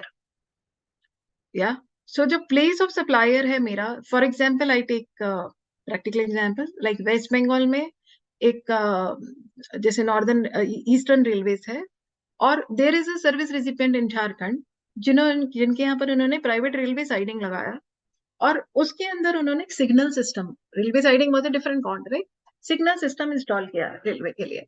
अब now the service provider is in West Bengal, service recipient is in Jharkhand, Jharkhand is the place of supply because वो वहीं पर सब कुछ installation और ये सब हो रहा है, तो आईजीएसटी इज द एप्रोप्रिएट। अब उनको लगता है कि नहीं ये तो इमूवेबल प्रॉपर्टी है, तो यहाँ तो सीजीएसटी एसजीएसटी ही लगना था। So those are the kind of confusions which are there, where we need to categorically understand that the place of supply is in context of the destination where the service is provided. So supplier could be, the place of supplier could be different. Secondly, when we talk about every works contract is not in relation to immovable property, तो वो immovable property की category में fall नहीं करेगा। Thirdly, वो जो मेरा fix establishment वाला जो एक सिस्टम है कि अगर मेरा वहां पर फिक्स एस्टैब्लिशमेंट हो जाता है तो that becomes my place of supply. तो फिक्स एस्टैब्लिशमेंट में जो परमानेंसी ऑफ रिसोर्सेज है, that is one area where you can work on. अभी लेकिन उसके ऊपर बहुत ज्यादा लिटिगेशन होता नहीं है because we people are very conservative while we apply the law. So this is these are the broader confusions about the immovable property. लेकिन इसके अंदर भी we can actually design our transaction in a manner where it may not affect us. एक तो हो गया कि मेरे को छोटा छोटा जैसे input credit is the basic thing here, और मेरी need for registration in that state, अगर तो मेरा it is a huge thing for my company, usually people do take registration in that state as well, तो उसमें problem खत्म हो जाता है। Otherwise I can have an ISD registration to transfer the ITC in case because of immovable property my place of supply is creating any issue to me. So this is one area. एक दूसरा एक जो है goods transport, ये बहुत एक interesting aspect है। Goods transport के अंदर place of supply of service जो है वो दोनों जगह अलग तरीके से डिफाइन था, मेरा जो डोमेस्टिक कॉन्टेक्स्ट में और मेरा इंटरनेशनल कॉन्टेक्स्ट में। डोमेस्टिक कॉन्टेक्स्ट में वो सिंपली कहते हैं कि transportation of goods including by mail और कोरियर, ये बहुत इंपॉर्टेंट पॉइंट है यहाँ पर। तीन चीजें हो गई, हुआ तो ट्रांसपोर्टेशन ऑफ गुड्स, लेकिन पहले throughout even in the service tax and even in the international context वो डिफरेंशिएट करते थे transportation of goods per se और transportation of goods through mail और कोरियर। तो इसके अंदर जो डोमेस्टिक वाला है उसमें तीनों को एक कैटेगरी में इन्होंने डाला, और शुरू से उन्होंने बोला कि ये जो रजिस्टर्ड पर्सन है उसका जो लोकेशन है, जो मेरा जो प्लेस ऑफ सप्लाई है वो हो जाएगा, और अगर उसका अवेलेबल नहीं है तो जो मेरा जहां पर गुड हैंडेड ओवर हुई है वो हो जाएगा।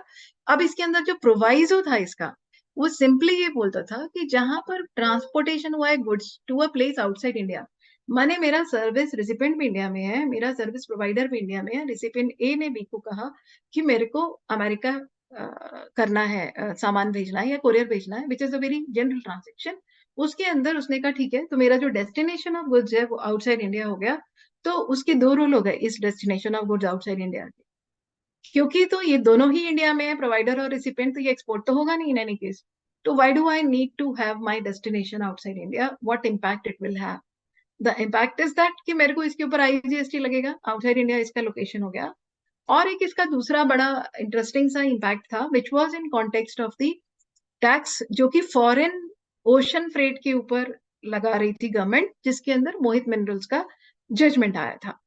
सो अभी हम देखते हैं अब इन्होंने क्या किया है। अभी I will not get into much entry cases of that, तो उसके कारण इन्होंने बहुत कॉम्प्लिकेशन हो गए थे और they wanted to, because that was fundamentally incorrect tax जो कि वो फॉरेन सर्विस प्रोवाइडर की लेवी पर लगाना चाह रहे थे। माने अगर आउटसाइड इंडिया ही कोई suppose an Indian service provider take Indian person take services of a foreign service provider, जहां पर कि फॉरेन सर्विस प्रोवाइडर आपको माल भेजने के लिए फॉरेन एरिया के अंदर ही ओशन फ्रेट सर्विस ले रहा है, तो उस वाले पार्ट पर भी कह रहे थे कि आपको रिवर्स चार्ज में इंडिया में टैक्स देना पड़ेगा। आई am talking about that tax part. तो उसके लिए जो टेक्निकलिटीज आ रही थी, this proviso is one of the part of that technicality which was enabling the taxation on that account. तो इसके लिए फिर इन्होंने इस प्रोवाइजो को रिमूव कर दिया। तो I think to make it simple अपनी बात को, ये प्रोवाइजो अब नहीं है। तो हम सिंपली ये कह सकते हैं आज की डेट में, मैं जब within India, if we transport the good from one place to the other place, my place of supply is the place of the registered person. और अगर रजिस्टर्ड पर्सन का एड्रेस अवेलेबल नहीं है, तो जहां पर गुड्स हैंड ओवर हुई है, चाहे वो मेल हो चाहे वो कोरियर हो, ये है मेरा डोमेस्टिक। इसका कॉरस्पॉन्डिंग प्रोविजन अगर मैं देखूं, इट वॉज देयर, जो कि अब ओमिट हो गया 1 अक्टूबर 2023 से। वो क्या कहता था? Place of supply of services of transportation of goods other than by way of mail or courier shall be the place of destination of such goods. अब इसका हाईलाइट क्या है? इसका हाईलाइट है transportation of goods other than mail और courier. इसका मतलब ये हुआ कि मेरा जो ट्रांसपोर्टेशन ऑफ गुड्स का जो प्लेस ऑफ सप्लाई है वो तो यहाँ पर कवर हो रहा है 13(9) में, तो मेल और कोरियर कहाँ जा रहा है? That was the basic question.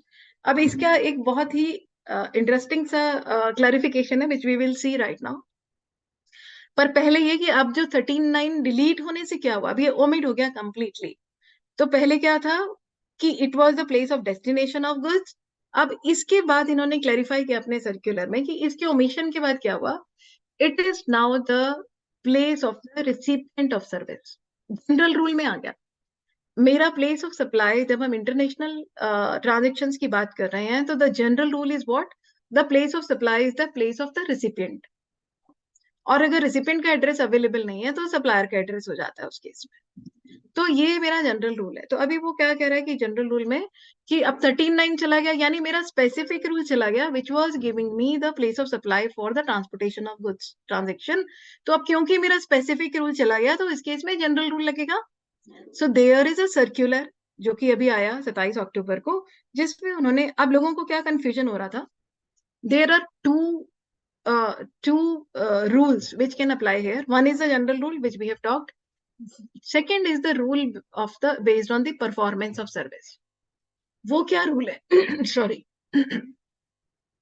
वो रूल कहता है कि अगर कोई भी service is with respect to the goods which are given by the service recipient to the service provider, और जो service provider does something with those goods for the service recipient, उस केस में जो प्लेस ऑफ परफॉर्मेंस है that is the place of supply. A very interesting rule, ये पहले भी था सर्विस टैक्स के टाइम जब हम एक्सपोर्ट डिफाइन करते थे परफॉर्मेंस बेस्ड सर्विसेज में, this rule was there.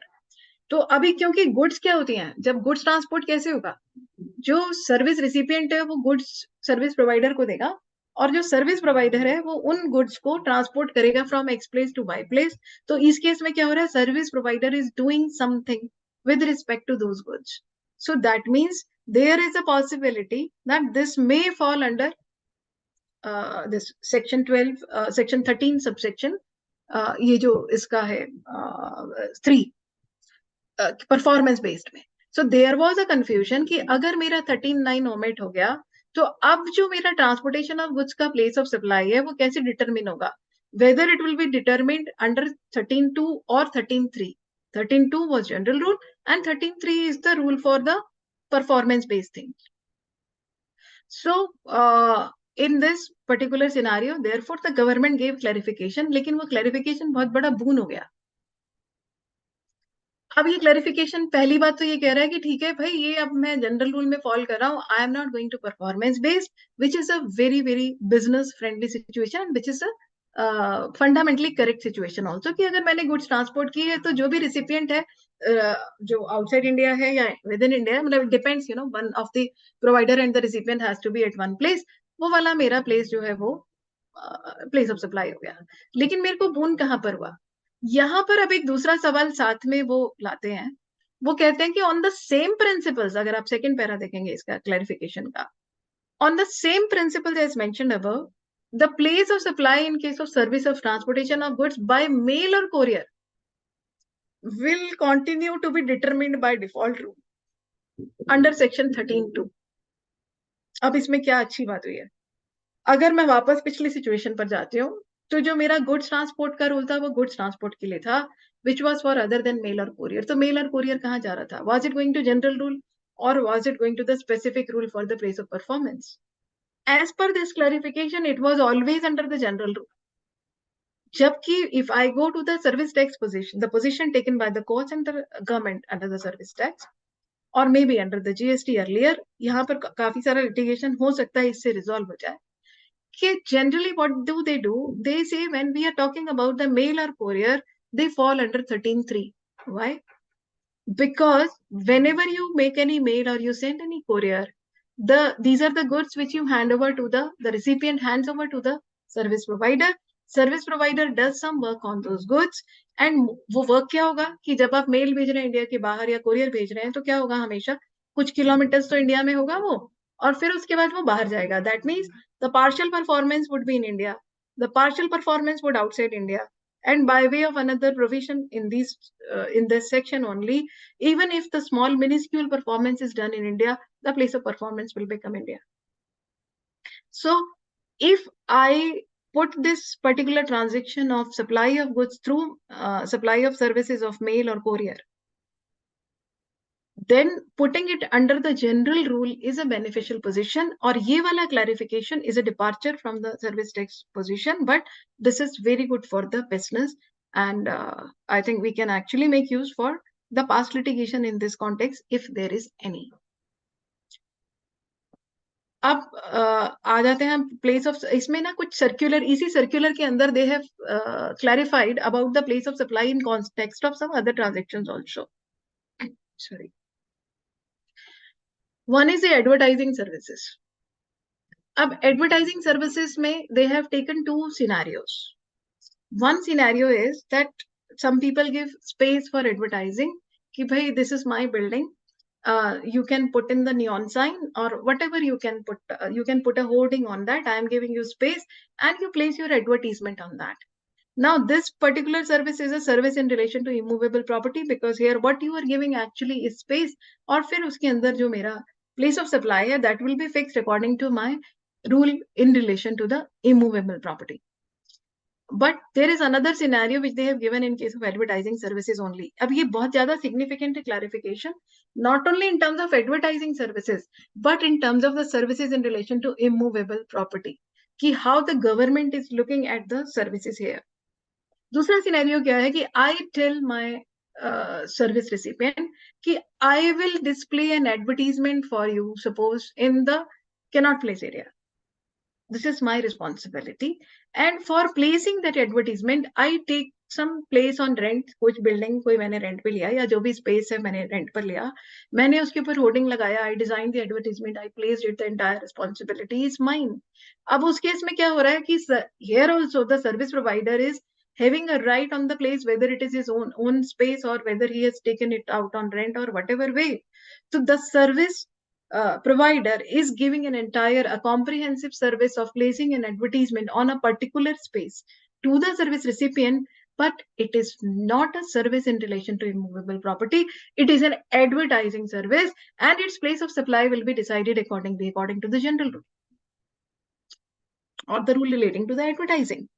So यहाँ पर एक बहुत इंपॉर्टेंट बात क्या देख रहे हैं हम कि जब आप इमूवेबल प्रॉपर्टी का प्लेस ऑफ सप्लाई डिफाइन कर रहे हैं तो वो इतना ब्रॉडली डिफाइंड है कि आप उसमें कुछ भी डाल सकते हैं. लेकिन if we go accordingly, then almost most of the services will get into that immovable property scenario. So here this clarification is suggesting what? This clarification is suggesting the thought process that we are looking at the essence of the service being provided. अगर essence of service immovable property नहीं है, essence of service advertising है, तो उस वाले case में मेरा जो सर्विस है that is not considered as service in relation to immovable property, neither it is considered as ancillary service of any of the things which is written over there.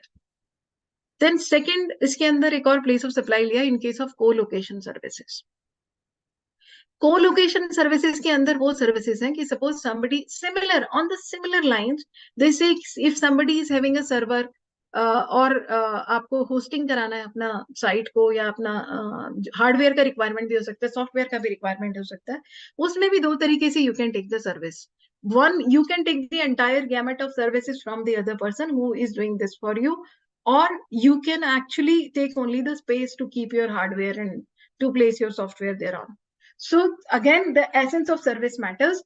It may be either, अगर तो आप खाली space ले रहे हैं तो वो immovable property हो गया, और अगर if you are going on the essence of service it could be IT service in one form और द अदर. तो इसका जो प्लेस ऑफ सप्लाई का क्लैरिफिकेशन का जो वैल्यू है वो यही है कि this is giving you simply you can actually use it that to bring out your particular service, whatever you are doing. I am again coming to the documentation. How do you prepare a document for the provision of service or the receipt of service?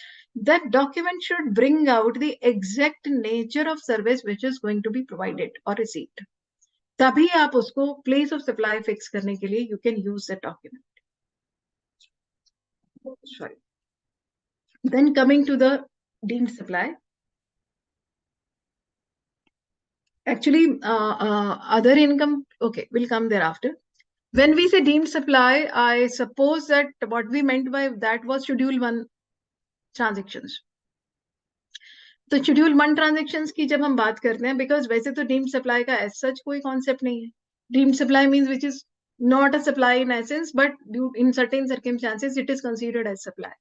So on that basis, I just applied my thought process because I was just trying to understand कि हम चाह क्या रहे हैं इस topic से.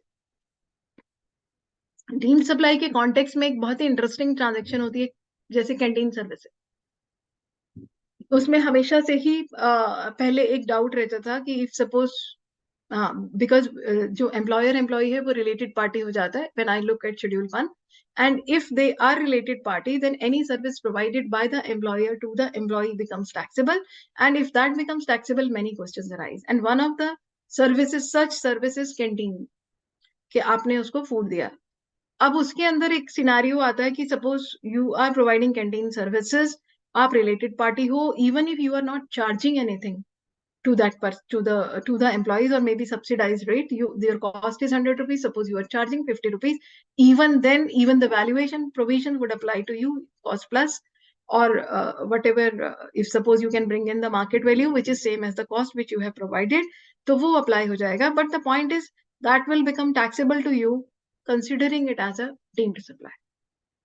तो उस वाले सिनेरियो में एक बड़ा इंटरेस्टिंग सा, अब इसमें भी दो सिचुएशंस आते हैं. When the Factories Act 1948 requires me to necessarily or mandatorily have a canteen, and when it is not so. So when it is not so, my situation remains same. But now in latest in I think 2022, the government has made said कि अगर कोई mandatorily कोई act require कर रहा है तो उस case में उसको हम supply constitute नहीं करेंगे. So here we are saved. But एक बड़ी interesting बात है यहाँ पर, जिस situation के अंदर वो save नहीं हो रहे हम, जिस सिचुएशन के अंदर this transaction is still taxable, उस वाले सिचुएशन में मुझे एक प्रोसीजरल इशू आता है यहाँ, which we faced with the client. कि suppose you are having say 2000 employees, उस वाले केस में अगर ये मेरा टैक्सेबल है, बिकॉज प्रैक्टिकली फाइनेंशियली मुझे फर्क नहीं पड़ता, because I am procuring services from somewhere, मेरा कॉरस्पॉन्डिंग इनपुट क्रेडिट यूज हो जाता है, यहाँ पर हम वैल्यूएशन रूल्स के हिसाब से नोशनल वैल्यू लगा करके उतना ही उसको मार्केट वैल्यू करके उसका दे देते हैं. तो practically I am not incurring additional expenses on account of GST when I'm providing this service, but you have to issue tax invoice.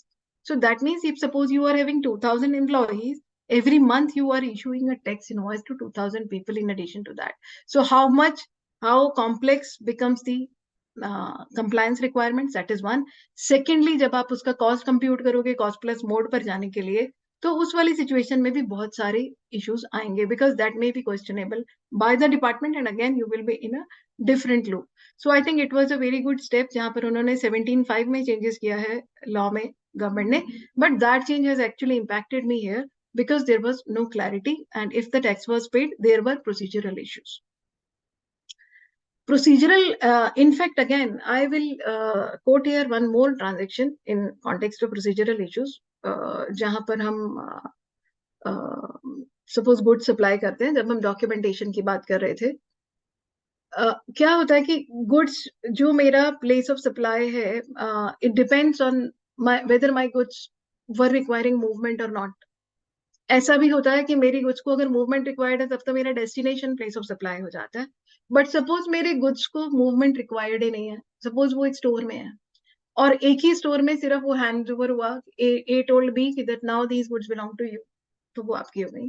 और देर कुड भी सिनेरियो जो कि हमारे इंडिया में बहुत होता है कि पास पास मतलब like you know the companies are very nearby, तो उसके अंदर बहुत ही थोड़ा सा डिस्टेंस होता है जहां पर बायर और सेलर है, although they call it department so many times call it circular trading and all those things, but even if it is a genuine commercial transactions where two parties are located nearby, तो उस case में क्या होता है, when they issue the invoice, तो people think e way bill is mandatorily to be issued, that is one. अभी e way bill पर session है आई थिंक आपका, बट ये चीज एक बहुत ही इंटरेस्टिंग है कि I have seen people issuing e way bills where the transportation was not required at all, and what they do in this process, वो जो किलोमीटर मूवमेंट है X place to Y place उसको तो zero लिख देते हैं, और जो उनका जो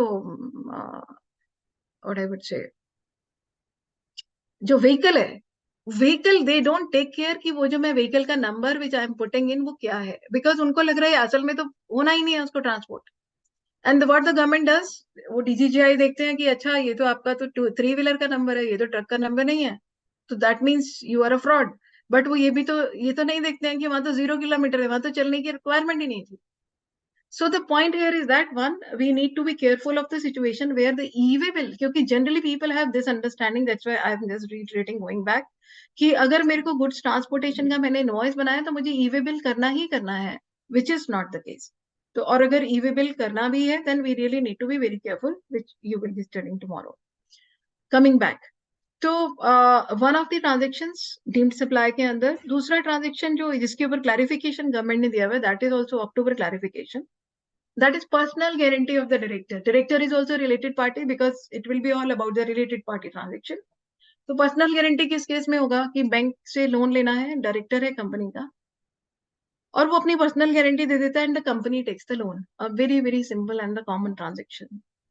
द क्रिएटिव डिपार्टमेंट पीपल, उनको लगा कि भाई ये तो अब पर्सनल गारंटी तो उसने दी है तो उसकी कोई कंसिडरेशन होना चाहिए, और क्योंकि ये रिलेटेड पार्टी है तो फिर इसका तो कोई ना कोई कंसिडरेशन तो पकड़ के लाएंगे, अगर एक्चुअली में तो कोई लेता ही नहीं. सपोज प्राइवेट लिमिटेड कंपनी में particularly if I would say I am a director in company x, वो तो मेरी ही कंपनी है प्रैक्टिकली, तो अगर मैं उसमें पर्सनल गारंटी नहीं दूंगी तो who will give the personal guarantee. But no, the department said कि भाई इसकी तो कोई ना कोई तो मार्केट वैल्यू होगी. सपोज XYZ उसकी पर्सनल गारंटी देता तो उस वाली सिचुएशन में they would have charge money, तो वो कितना पैसा चार्ज करता, दैट वाज द कंसिडरेशन, और आपको उसके ऊपर टैक्स देना है. That was the those were the kind of transactions which were going on in the market. So government explored it and very interesting thing came out.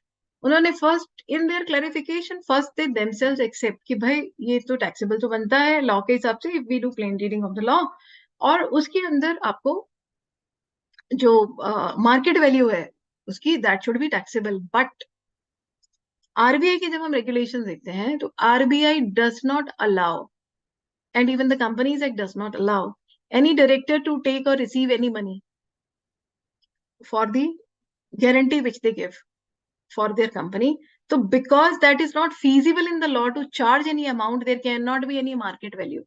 And since there cannot be any market value, तो इसलिए उसके अंदर आपको tax नहीं लगेगा. It is not a supply transaction for that matter. मतलब it is a supply transaction, sorry, but it has zero value, and इसलिए इसके ऊपर टैक्स नहीं लगेगा. This is the clarification given in the case of personal guarantee. लेकिन there is a corresponding thing about the corporate guarantee. When one company, suppose holding company, gives guarantee for the subsidiary company. अब ये बात interesting है. अब इसके लिए RBI ने कोई लिमिटेशन नहीं लगाया. तो इस वाली सिचुएशन के अंदर जो है उन्होंने बोला कि सॉरी बॉस, ये तो आपका जो है इसके अंदर आपका जो मार्केट वैल्यू निकल के आएगा कॉर्पोरेट गारंटी का, वो आपका कंसिडरेशन होगा. पर इसमें भी what I feel is that it is not that easy, because I have not seen any company giving corporate guarantee to the other company for consideration. So, but this is an area again where this is how the government is looking at it. We have to look at our transactions from the practical standpoint कि इसकी जो market value अगर निकालनी होगी तो क्या होगा. But the first thing, while giving guarantee by a holding company, must think how the law is looking at it. Although I just consider it as an absurd thing. Similarly, about the perquisites, अब बड़ा clearly government ने clarify कर दिया कि whatever perquisites the employer or the company promises to its employees, वो फिर supply नहीं होगा और उसके ऊपर GST नहीं लगेगा. Again, leasing of car, leasing of accommodation and all those things, उसमें practically कैसे deal होगा, I can't say right now, because although they are saying so, but these are all the transactions which have been subject matter of litigation. So this was about deemed supply from my side. Now, the other income is the other topic. Other income, actually, Nitesh ji, I could not understand कि उसमें हम चाह क्या रहे हैं. लेकिन उसमें एक broader point which I want to make here is that हमें जो हम अपने the accounts which we prepare, we need to be very very careful from the perspective of GST. और जितनी भी undefined चीजें हैं, जैसे other income, usually we are very fond of these kind of transactions. उसके अंदर हम वो अगर आप undefined रख लेंगे तो GST वाला आके बोलेगा ये सारा आपका GST applicable transaction है. Because as far as interest is concerned, interest में तो कोई दिक्कत नहीं होती, as long as my other income is explainable by way of interest, कि interest income आ रहा है. लेकिन apart from interest, मेरा जो भी other income आ रहा है, it will have to be one way or the other. So I would simply suggest कि जो other income जैसा जो चीज है, it should not be there. Otherwise, it will be considered like that. So I think with this, broadly, I could find these issues. Agar Q&A, I think we can have some session. If people have questions, they are most welcome. Thank you so much, ma'am. Ma'am, I would like to invite my chairperson, sir, for this session to please make his closing remarks. We have Ankit Kanodia, sir, with us. Before that, I would like to read out a brief profile of sir for everyone's knowing. That's fine, Arshita ji, that's fine. Ma'am is there. Let us see ma'am time. How much we can take from ma'am. Time profile is reading is okay. Ma'am, very good evening. And I was there. Sorry, I just joined from the court sometime half an hour back. Ma'am, regarding other income, if others don't have any queries as of now, once they raise hands, just one point, if we can have your views on it, ma'am. Like various times, what is happening now with income tax provisions 194 are coming into picture in this last year. So what is happening? Like if we are getting certain incentives from the, say, I am a distributor, I am getting incentive from my manufacturer. Now the manufacturer is deducting TDS on that because of income tax provisions. Okay. And I have to show that as other income. I cannot. It is coming in my books of accounts as other income in the nature of incentives. So but I'm not supplying anything. It is because of my, say, turnover target which I have achieved with my manufacturer. So I am getting certain incentive. Now, ideally, I could have issued a credit note to that extent, a financial credit note I could have reduced. But my supplier says, the customer says, no, now I'm under income tax, this provision has come and I have to follow what my manufacturer says. I cannot change the practice because it is inbuilt in the system, ma'am. So how to deal such type of transactions, ma'am? Because it is at one time my manufacturer says I have to comply income tax, so I have to show that as another income indispensably, means I cannot waive off that one. So what should as SSCs, what should be our defense if an audit memo or a scrutiny is done in this case? See, let us first talk about the taxability under GST of the incentive. In fact, that is the thing. In fact, this is again a transaction structuring aspect. जब से GST आया है, this is a major issue. So incentive is what? Incentive is basically the dealer says, the manufacturer says to dealer कि if you will sell my X quantity of products or Y quantity of products, I will give you चाहे वो trip हो Singapore का. I mean, कम से कम income tax तो non monetary नहीं देखता, हमारा जीएसटी तो नॉन मॉनिटरी ट्रांजेक्शंस को भी मॉनिटाइज करने की बात करता है. So here, you know, the moment I say it is incentive, it becomes a taxable service. Because what they say that it is in a way the promotion of the goods or services of the like manufacturer के case में goods. तो ये promotion है. तो अगर तो मेरा total it becomes a circular thing. आपको loss नहीं होगा. Even if we apply GST, suppose my entire things are taxable round, you know, where they are paying for promotion and they are. तो उनको जो भी है वो circular में आके आपका ITC adjust हो जाता है. प्रॉब्लम वहां पर आती है जब मेरी नॉन टैक्सेबल आइटम्स भी है साथ के अंदर. But the first very categorical thing is if I will keep calling it an incentive, then मैं फंस गई. I mean there is no way. Then GST is applicable. 1, 2, even on the non-monetary part of the transaction we have to monetize it and see. तो particularly those trips. अब इसका solution और भी हो सकता है कि why here, you know, the our role comes as consultant. When we design the transaction, so that is why, you know, the first place we need to design. ऐसा नहीं है कि हम उसको discount की तरह से ही करें, because there are some things which are not commercially acceptable, like that is why they call it incentive. But maybe, you know, when we sit with the particular vendor or the company, so we can come out with some unique things where correct of course with due respect, because sometimes we suggest कि आप purchase से reduce करके दिखा दीजिए, आप purchase को घटा दीजिए, all those aspects are there. हाँ, वो सीधा सीधा नहीं हो पाता है, लेकिन कोई भी चेंज अगर हम करेंगे तो उसको हम एंड टू एंड जो डॉक्यूमेंटेशन हो रहा है कंपनी का उसमें इनबिल्ट करना पड़ेगा. Correct. Ashita ji, has anybody else? Is there anybody raising hands for any questions? Further questions? Sir, we have one question in the chat box. I would like to read that. Yes. The question is, regarding provision of services, what will be the impact on time of supply of services like audit fees, which is generally provided for as on 31st March, but invoices issued after completing the audit? हाँ, तो खाली provision से मेरा time of supply नहीं आ जाएगा. That is what we were. ये बड़ा अच्छा सवाल है, क्योंकि ऑडिट तो मेरा जो प्रोविजन ऑफ सर्विस तो तभी होगा जब मेरा ऑडिट रिपोर्ट साइन हो जाता है. That is my date of provision of service. And I am supposed to issue the invoice within 30 days of the provision of service. So if I have, क्योंकि it is not only audit fee provision, we do many provisions in our books of accounts. तो सबसे अच्छी बात GST में ये है कि when I am defining my time of supply, I am nowhere talking about the date of provision in my books of accounts. तो इसलिए वो नहीं आएगा. And similarly ये इसका एक related चीज है कि revenue recognition. There are many areas where we recognize the revenue although the transaction money has been not become due.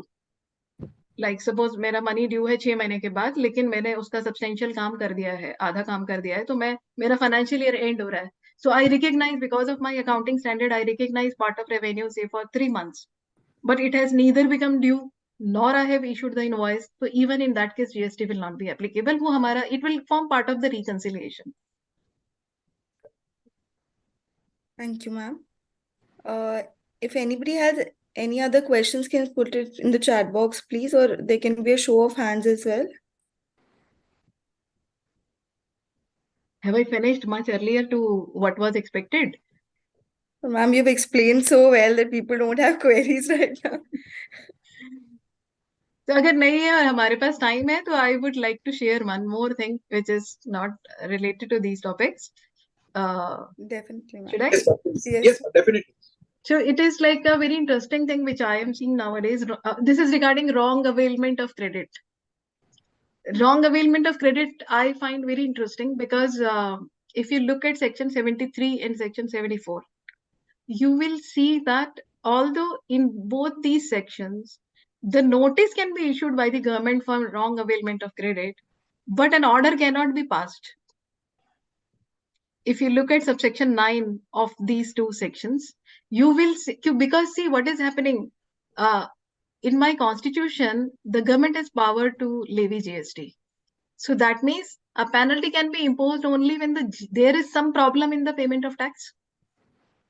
When the problem will be in the payment of tax, that means there was a chargeability of this tax which was not done, like it was not charged, right? So a wrong availment without the corresponding wrong utilization is not impacting the chargeability of tax anywhere.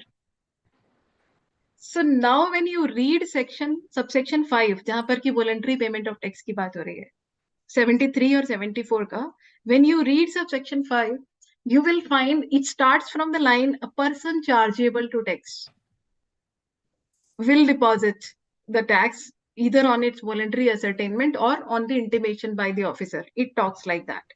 So that means for falling under section 73(5) or 74(5), I need to be a person chargeable to tax. And in the situation of only wrong availment of credit, I am not a person chargeable to tax. Yeah. Yes, ma'am. तो अच्छा, इसका जो मैं बताने जा रही हूँ एक बड़ी प्रैक्टिकल सी बात, कि जब हमारे को सर्च पर आ जाते हैं लोग या हमें समन आ जाता है, in the situations where suppose my output is exempt, और आउटपुट एग्जेम्प्ट है पूरा, या फिर मेरे पास आउटपुट टैक्स लायबिलिटी नहीं है और मेरा रॉन्ग अवेलमेंट है, which is happened with one of my clients. वो सिर्फ वो क्या होता है, क्योंकि उसका टैक्सेबल ही नहीं था तो उसको लगता है ठीक है, मैं हर महीने रिवर्स करने की जगह, like what ever input tax credit comes, rather than reversing every month, okay I will reverse it after 6, 2 months, 4 months, 1 year. तो he was doing like that. So one day a search officer came from DCGI search करने के लिए. He said तुम्हारे तो 2 crore ऐसे रखा है, तो that means you have wrongly utilized, wrongly availed. तो आप इसको अभी DRC 03 में रिवर्स करिए. मैं कुछ नहीं कहूंगा. Like we become very happy when the officer says I will not say anything. So you just reverse it under DRC 03. I said nothing, knowing it will not get reversed under DRC 03. Why? 2-3 reasons. If I have to reverse it, I will reverse it under GSTR 3B, not DRC 03. DRC 03 is a document, challan, which is there under section 73 subsection 5 and 74 subsection 5. When these sections will apply? When I have a chargeability of tax. If I do not have chargeability of tax, I have no obligation to fill or make any reversal or the payment of tax under DRC 03. I should not. Now the question is, मुझे क्या फर्क पड़ता है? Why should I not pay under DRC 03? Because the moment you make tax payment or ITC reversal under DRC 03, you are actually having a situation of recovery of tax from you. That means that amount of tax has been recovered from you by the department. That means at some point of time you did something wrong, you recognized I did something wrong, and therefore the recovery was made from you. Yeah. अब उसका अभी तो सब निपट गया, इसका after effect क्या होगा? Section 73 and section 74 in the end proviso, it says कि this does not, the closing up of any transaction under these sections does not make any difference to the prosecution provision. So मेरा जो prosecution है 132, जहां पर monetary limits defined है, that I can be arrested, or I can be, the department can come and do this, fine, penalty.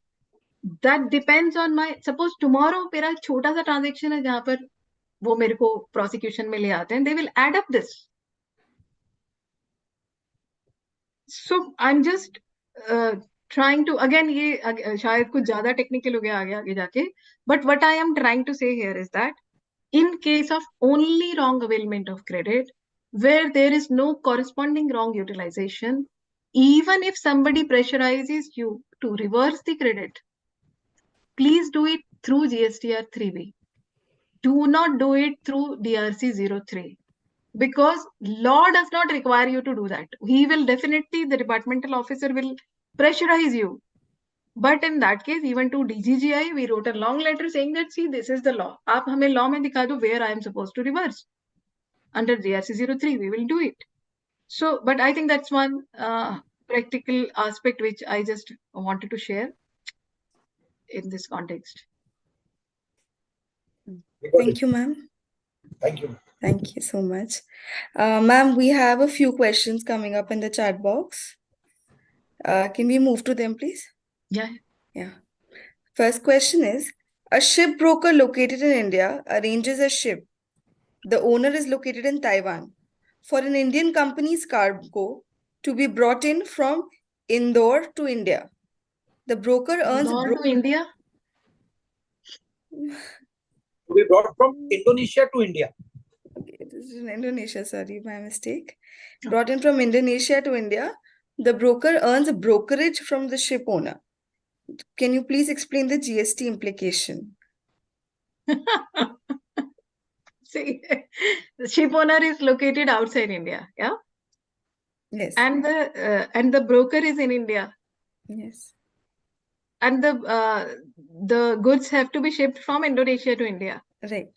So he will be making, okay, so that's broker will be paying to the ship owner, or broker will be taking commission from whom? Broker is taking commission from ship broker. Ship owner. So it Ship can be an owner. export So this of is service. import of, this is taking commission, yeah.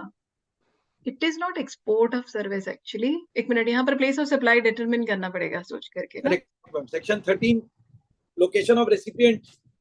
Location of recipient is outside India. नहीं, service तो इसको मिल रही है ना, India में जो broker है. India में जो ब्रोकर है. If he is acting as an intermediary, then C&S.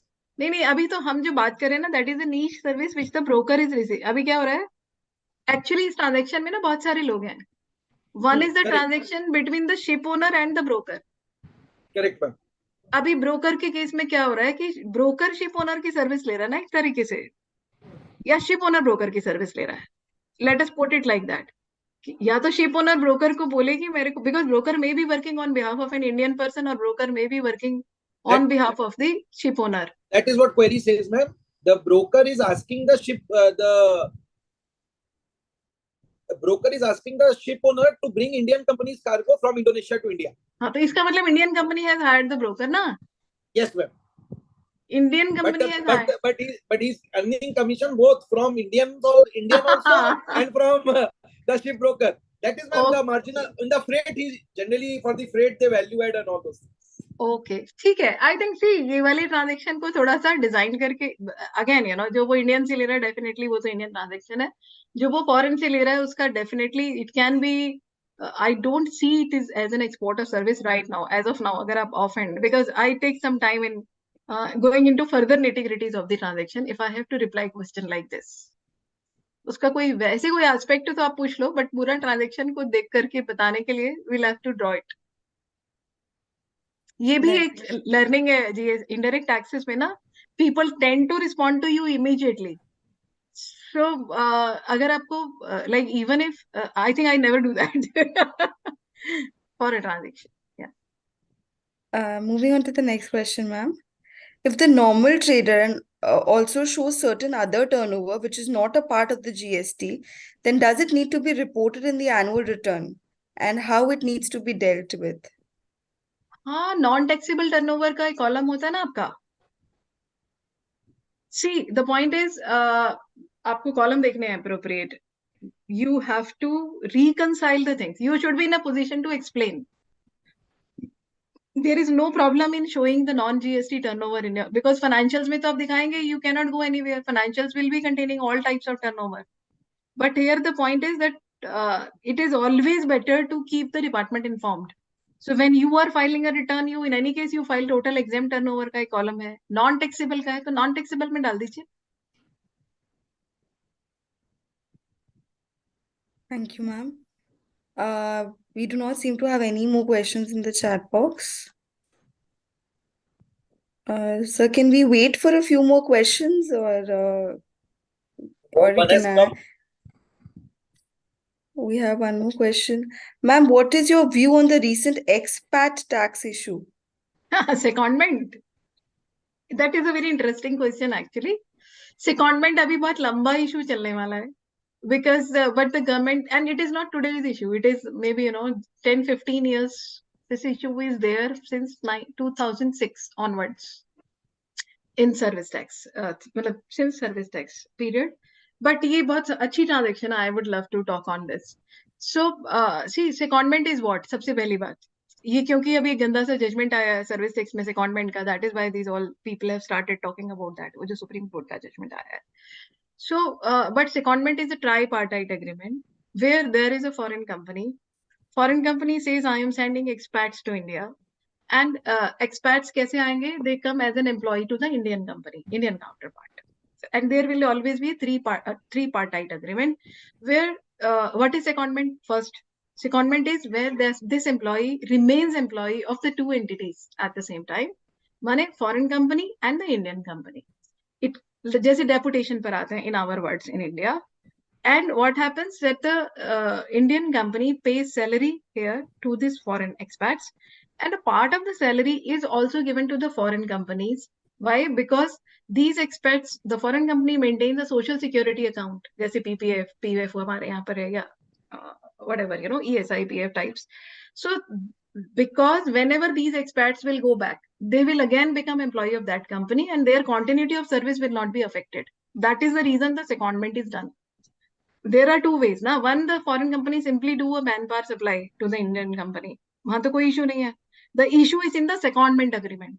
Secondment agreement का मतलब why secondment is required? Because this employee who is working, suppose in UK, he will not want to lose his job in the UK company. The UK company कहता है your continuity will not be affected. You go to India for 5 years and then come back. और आपका जो सारा social security benefits and they will be continue to be governed by me. तो जो Indian company अब जो payment कर रहा है कंसिडरेशन में, वो दो तरीके से कर रहा है. One, in the Indian currency to the people, to the employees as salary, जिसके ऊपर they are paying income tax. Indian company is deducting TDS, all those things are happening. And then the Indian company is paying to the foreign company a part of their salary as a which is in foreign currency, which the foreign company may be using for social security or for whatever reason. This is broadly the standard transaction. Now this transaction may take many forms. अब इसके अंदर एक जो basic fundamental लड़ाई है और तीसरा एक सिनेरियो होता है जिसके अंदर जो ग्लोबल कंपनी है they charge additionally some amount for providing the employees also. That is the service amount एक तरीके से for providing the experts. Again इसके अंदर आगे भी होता है that who is having the supervision and control of those experts. They are the nitty-gritties. So let us not get into that. अभी क्या है जो फंडामेंटल चीज, the government says that whatever money you give to the Indian persons here and also to the foreign company, the total is the consideration for the manpower supply or the secondment services. The company says that ये तो मैंने Indian employ को दिया है, ये तो export of किसी भी तरीके से इंपोर्ट ऑफ सर्विस नहीं है मेरा. आई एम नॉट सीकिंग सर्विसेज ना. जो मेरा इंडियन वो तो इंडियन रेजिडेंट हो गया फॉर द टाइम बिंग जो एक्सपैट है. तो that is not a service which is supplied because जो मेरा यहाँ परफॉर्मेंस है वो भी इंडिया के अंदर ही हो रहा है. तो वो मैं उसके ऊपर why should I give. And even to the foreign part that is part of the salary. माने दोनों ही एक्सट्रीम्स है. तो अब इसके अंदर भी again there are scenario where there are two partite agreement जहां पर सिर्फ एम्प्लॉय और कंपनी के बीच में होता है. उस केस में we do have very good argument always that it is not practically a secondment, it is my employer employee agreement. So I am not liable to pay GST. In any scenario, the money which is paid to the employees in INR, that should not be subjected to GST. We can actually extend very good arguments here.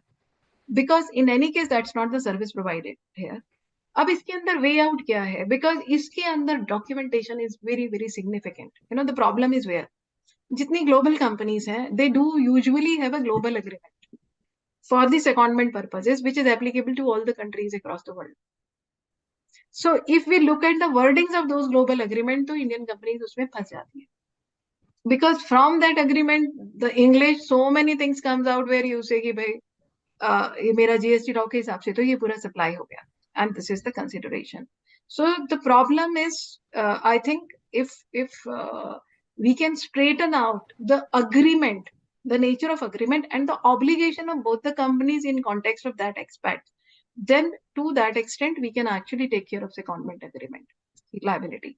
मेरे हिसाब से secondment agreement में even the money which is, अगर fundamental बात करें, the money which is ultimately going for the employee, whether it is in the form of social security portion given to the foreign company or INR to the Indian company, should not be chargeable to GST fundamentally.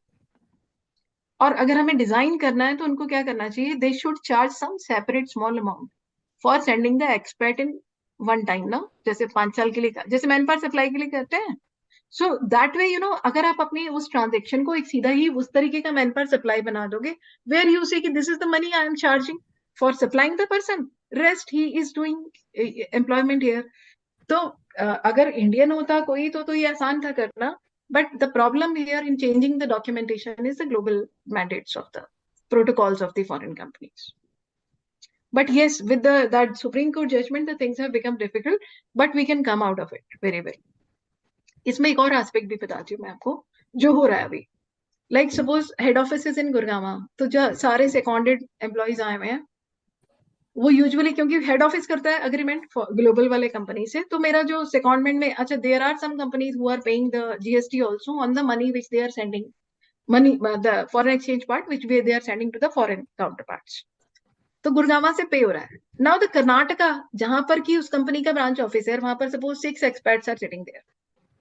तो now the Karnataka will send a notice to the someone to the company there कि भाई तुम इसका जो GST दे रहे हो वो कहां पर है, although you are paying that GST entire thing in the Gurgaon, Haryana, but even the different states अब वो जाग रहे हैं क्योंकि उनको दिमाग में आ गया secondment जैसे होता है like one transaction, so you will be finding such things.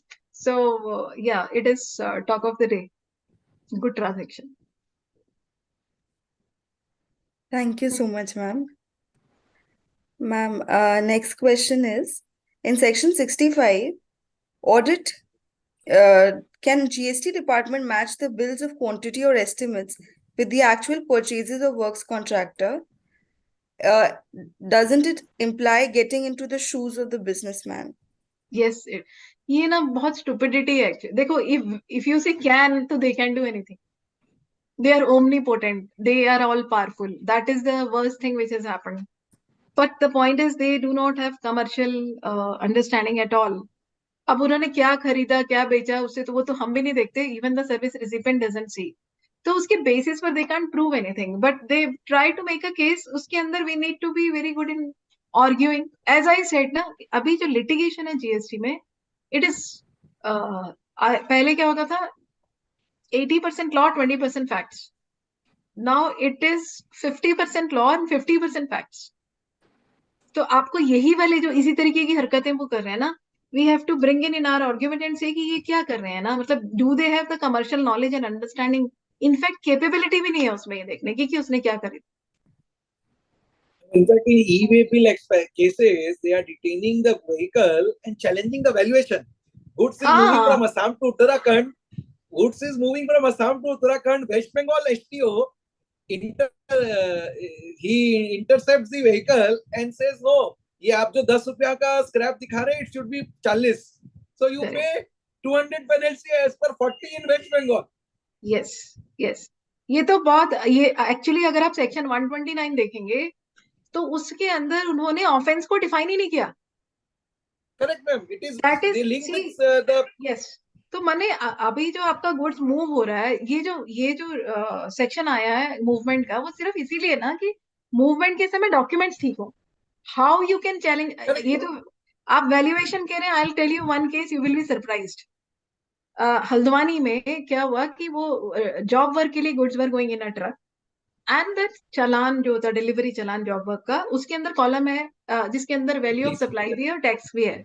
Although tax is not payable but there is a column, and that column has to be filled up for the reason कि अगर 2 साल में goods वापस नहीं आती हैं तो that becomes a supply और टैक्स लगता है. तो गवर्नमेंट को लगा होगा कि let us get it defined, ताकि 2 साल के बाद अगर लगे तो we have a value with अस.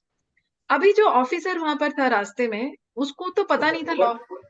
उसने बोला तुमने इसके ऊपर टैक्स क्यों लिखा? और it is all over India. West Bengal also it is happening regularly. So, it is happening. And you know they intercepted the truck and they had to, क्योंकि अब ट्रक वो, अब आप लॉ तो किसको जाके समझाओगे? You don't have time.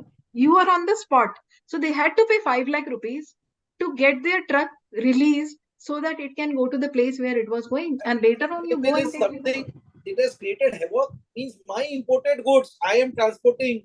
Say Yeah. there is a breakdown of the vehicle, it couldn't go, vehicle expired.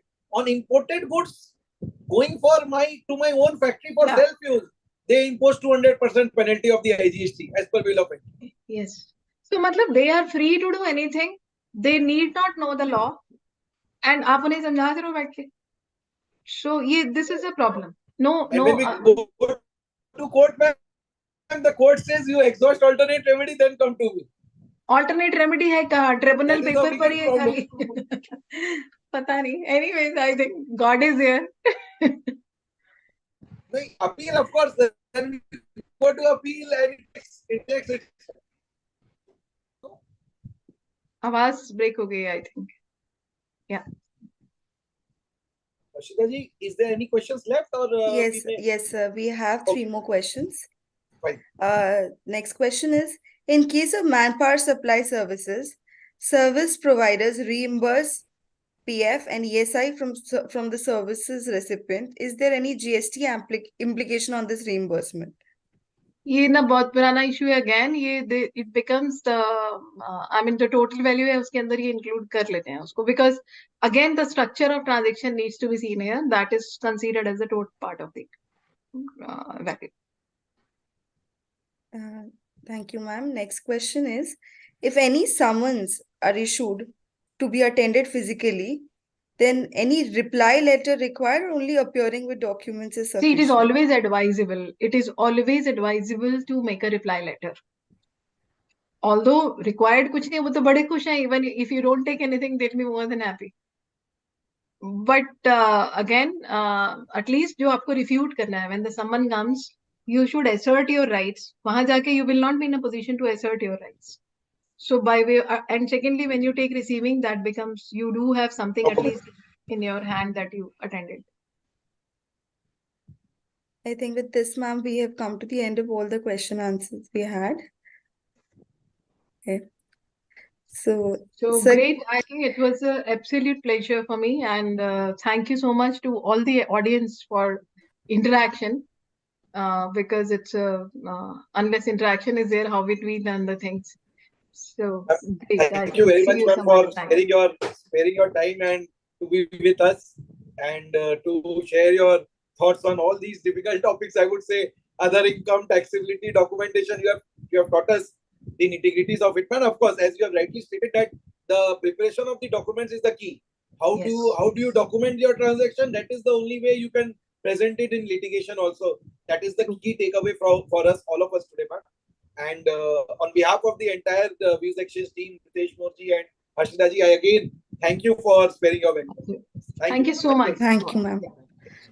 And thank you so much, Ankit sir, our chairperson sir, for today. Thank you so much for attending, taking our time and being on board with us. And lastly, I would also like to thank my entire audience for such amazing queries. We could take out more and more of information and little tips and tricks from ma'am as possible. And also our president sir, C. Nitesh More sir, because this course being his brainchild, and with that we've been able to take so many takeaways from such great speakers. Thank you so much. Thank you so much, everyone. Thank you.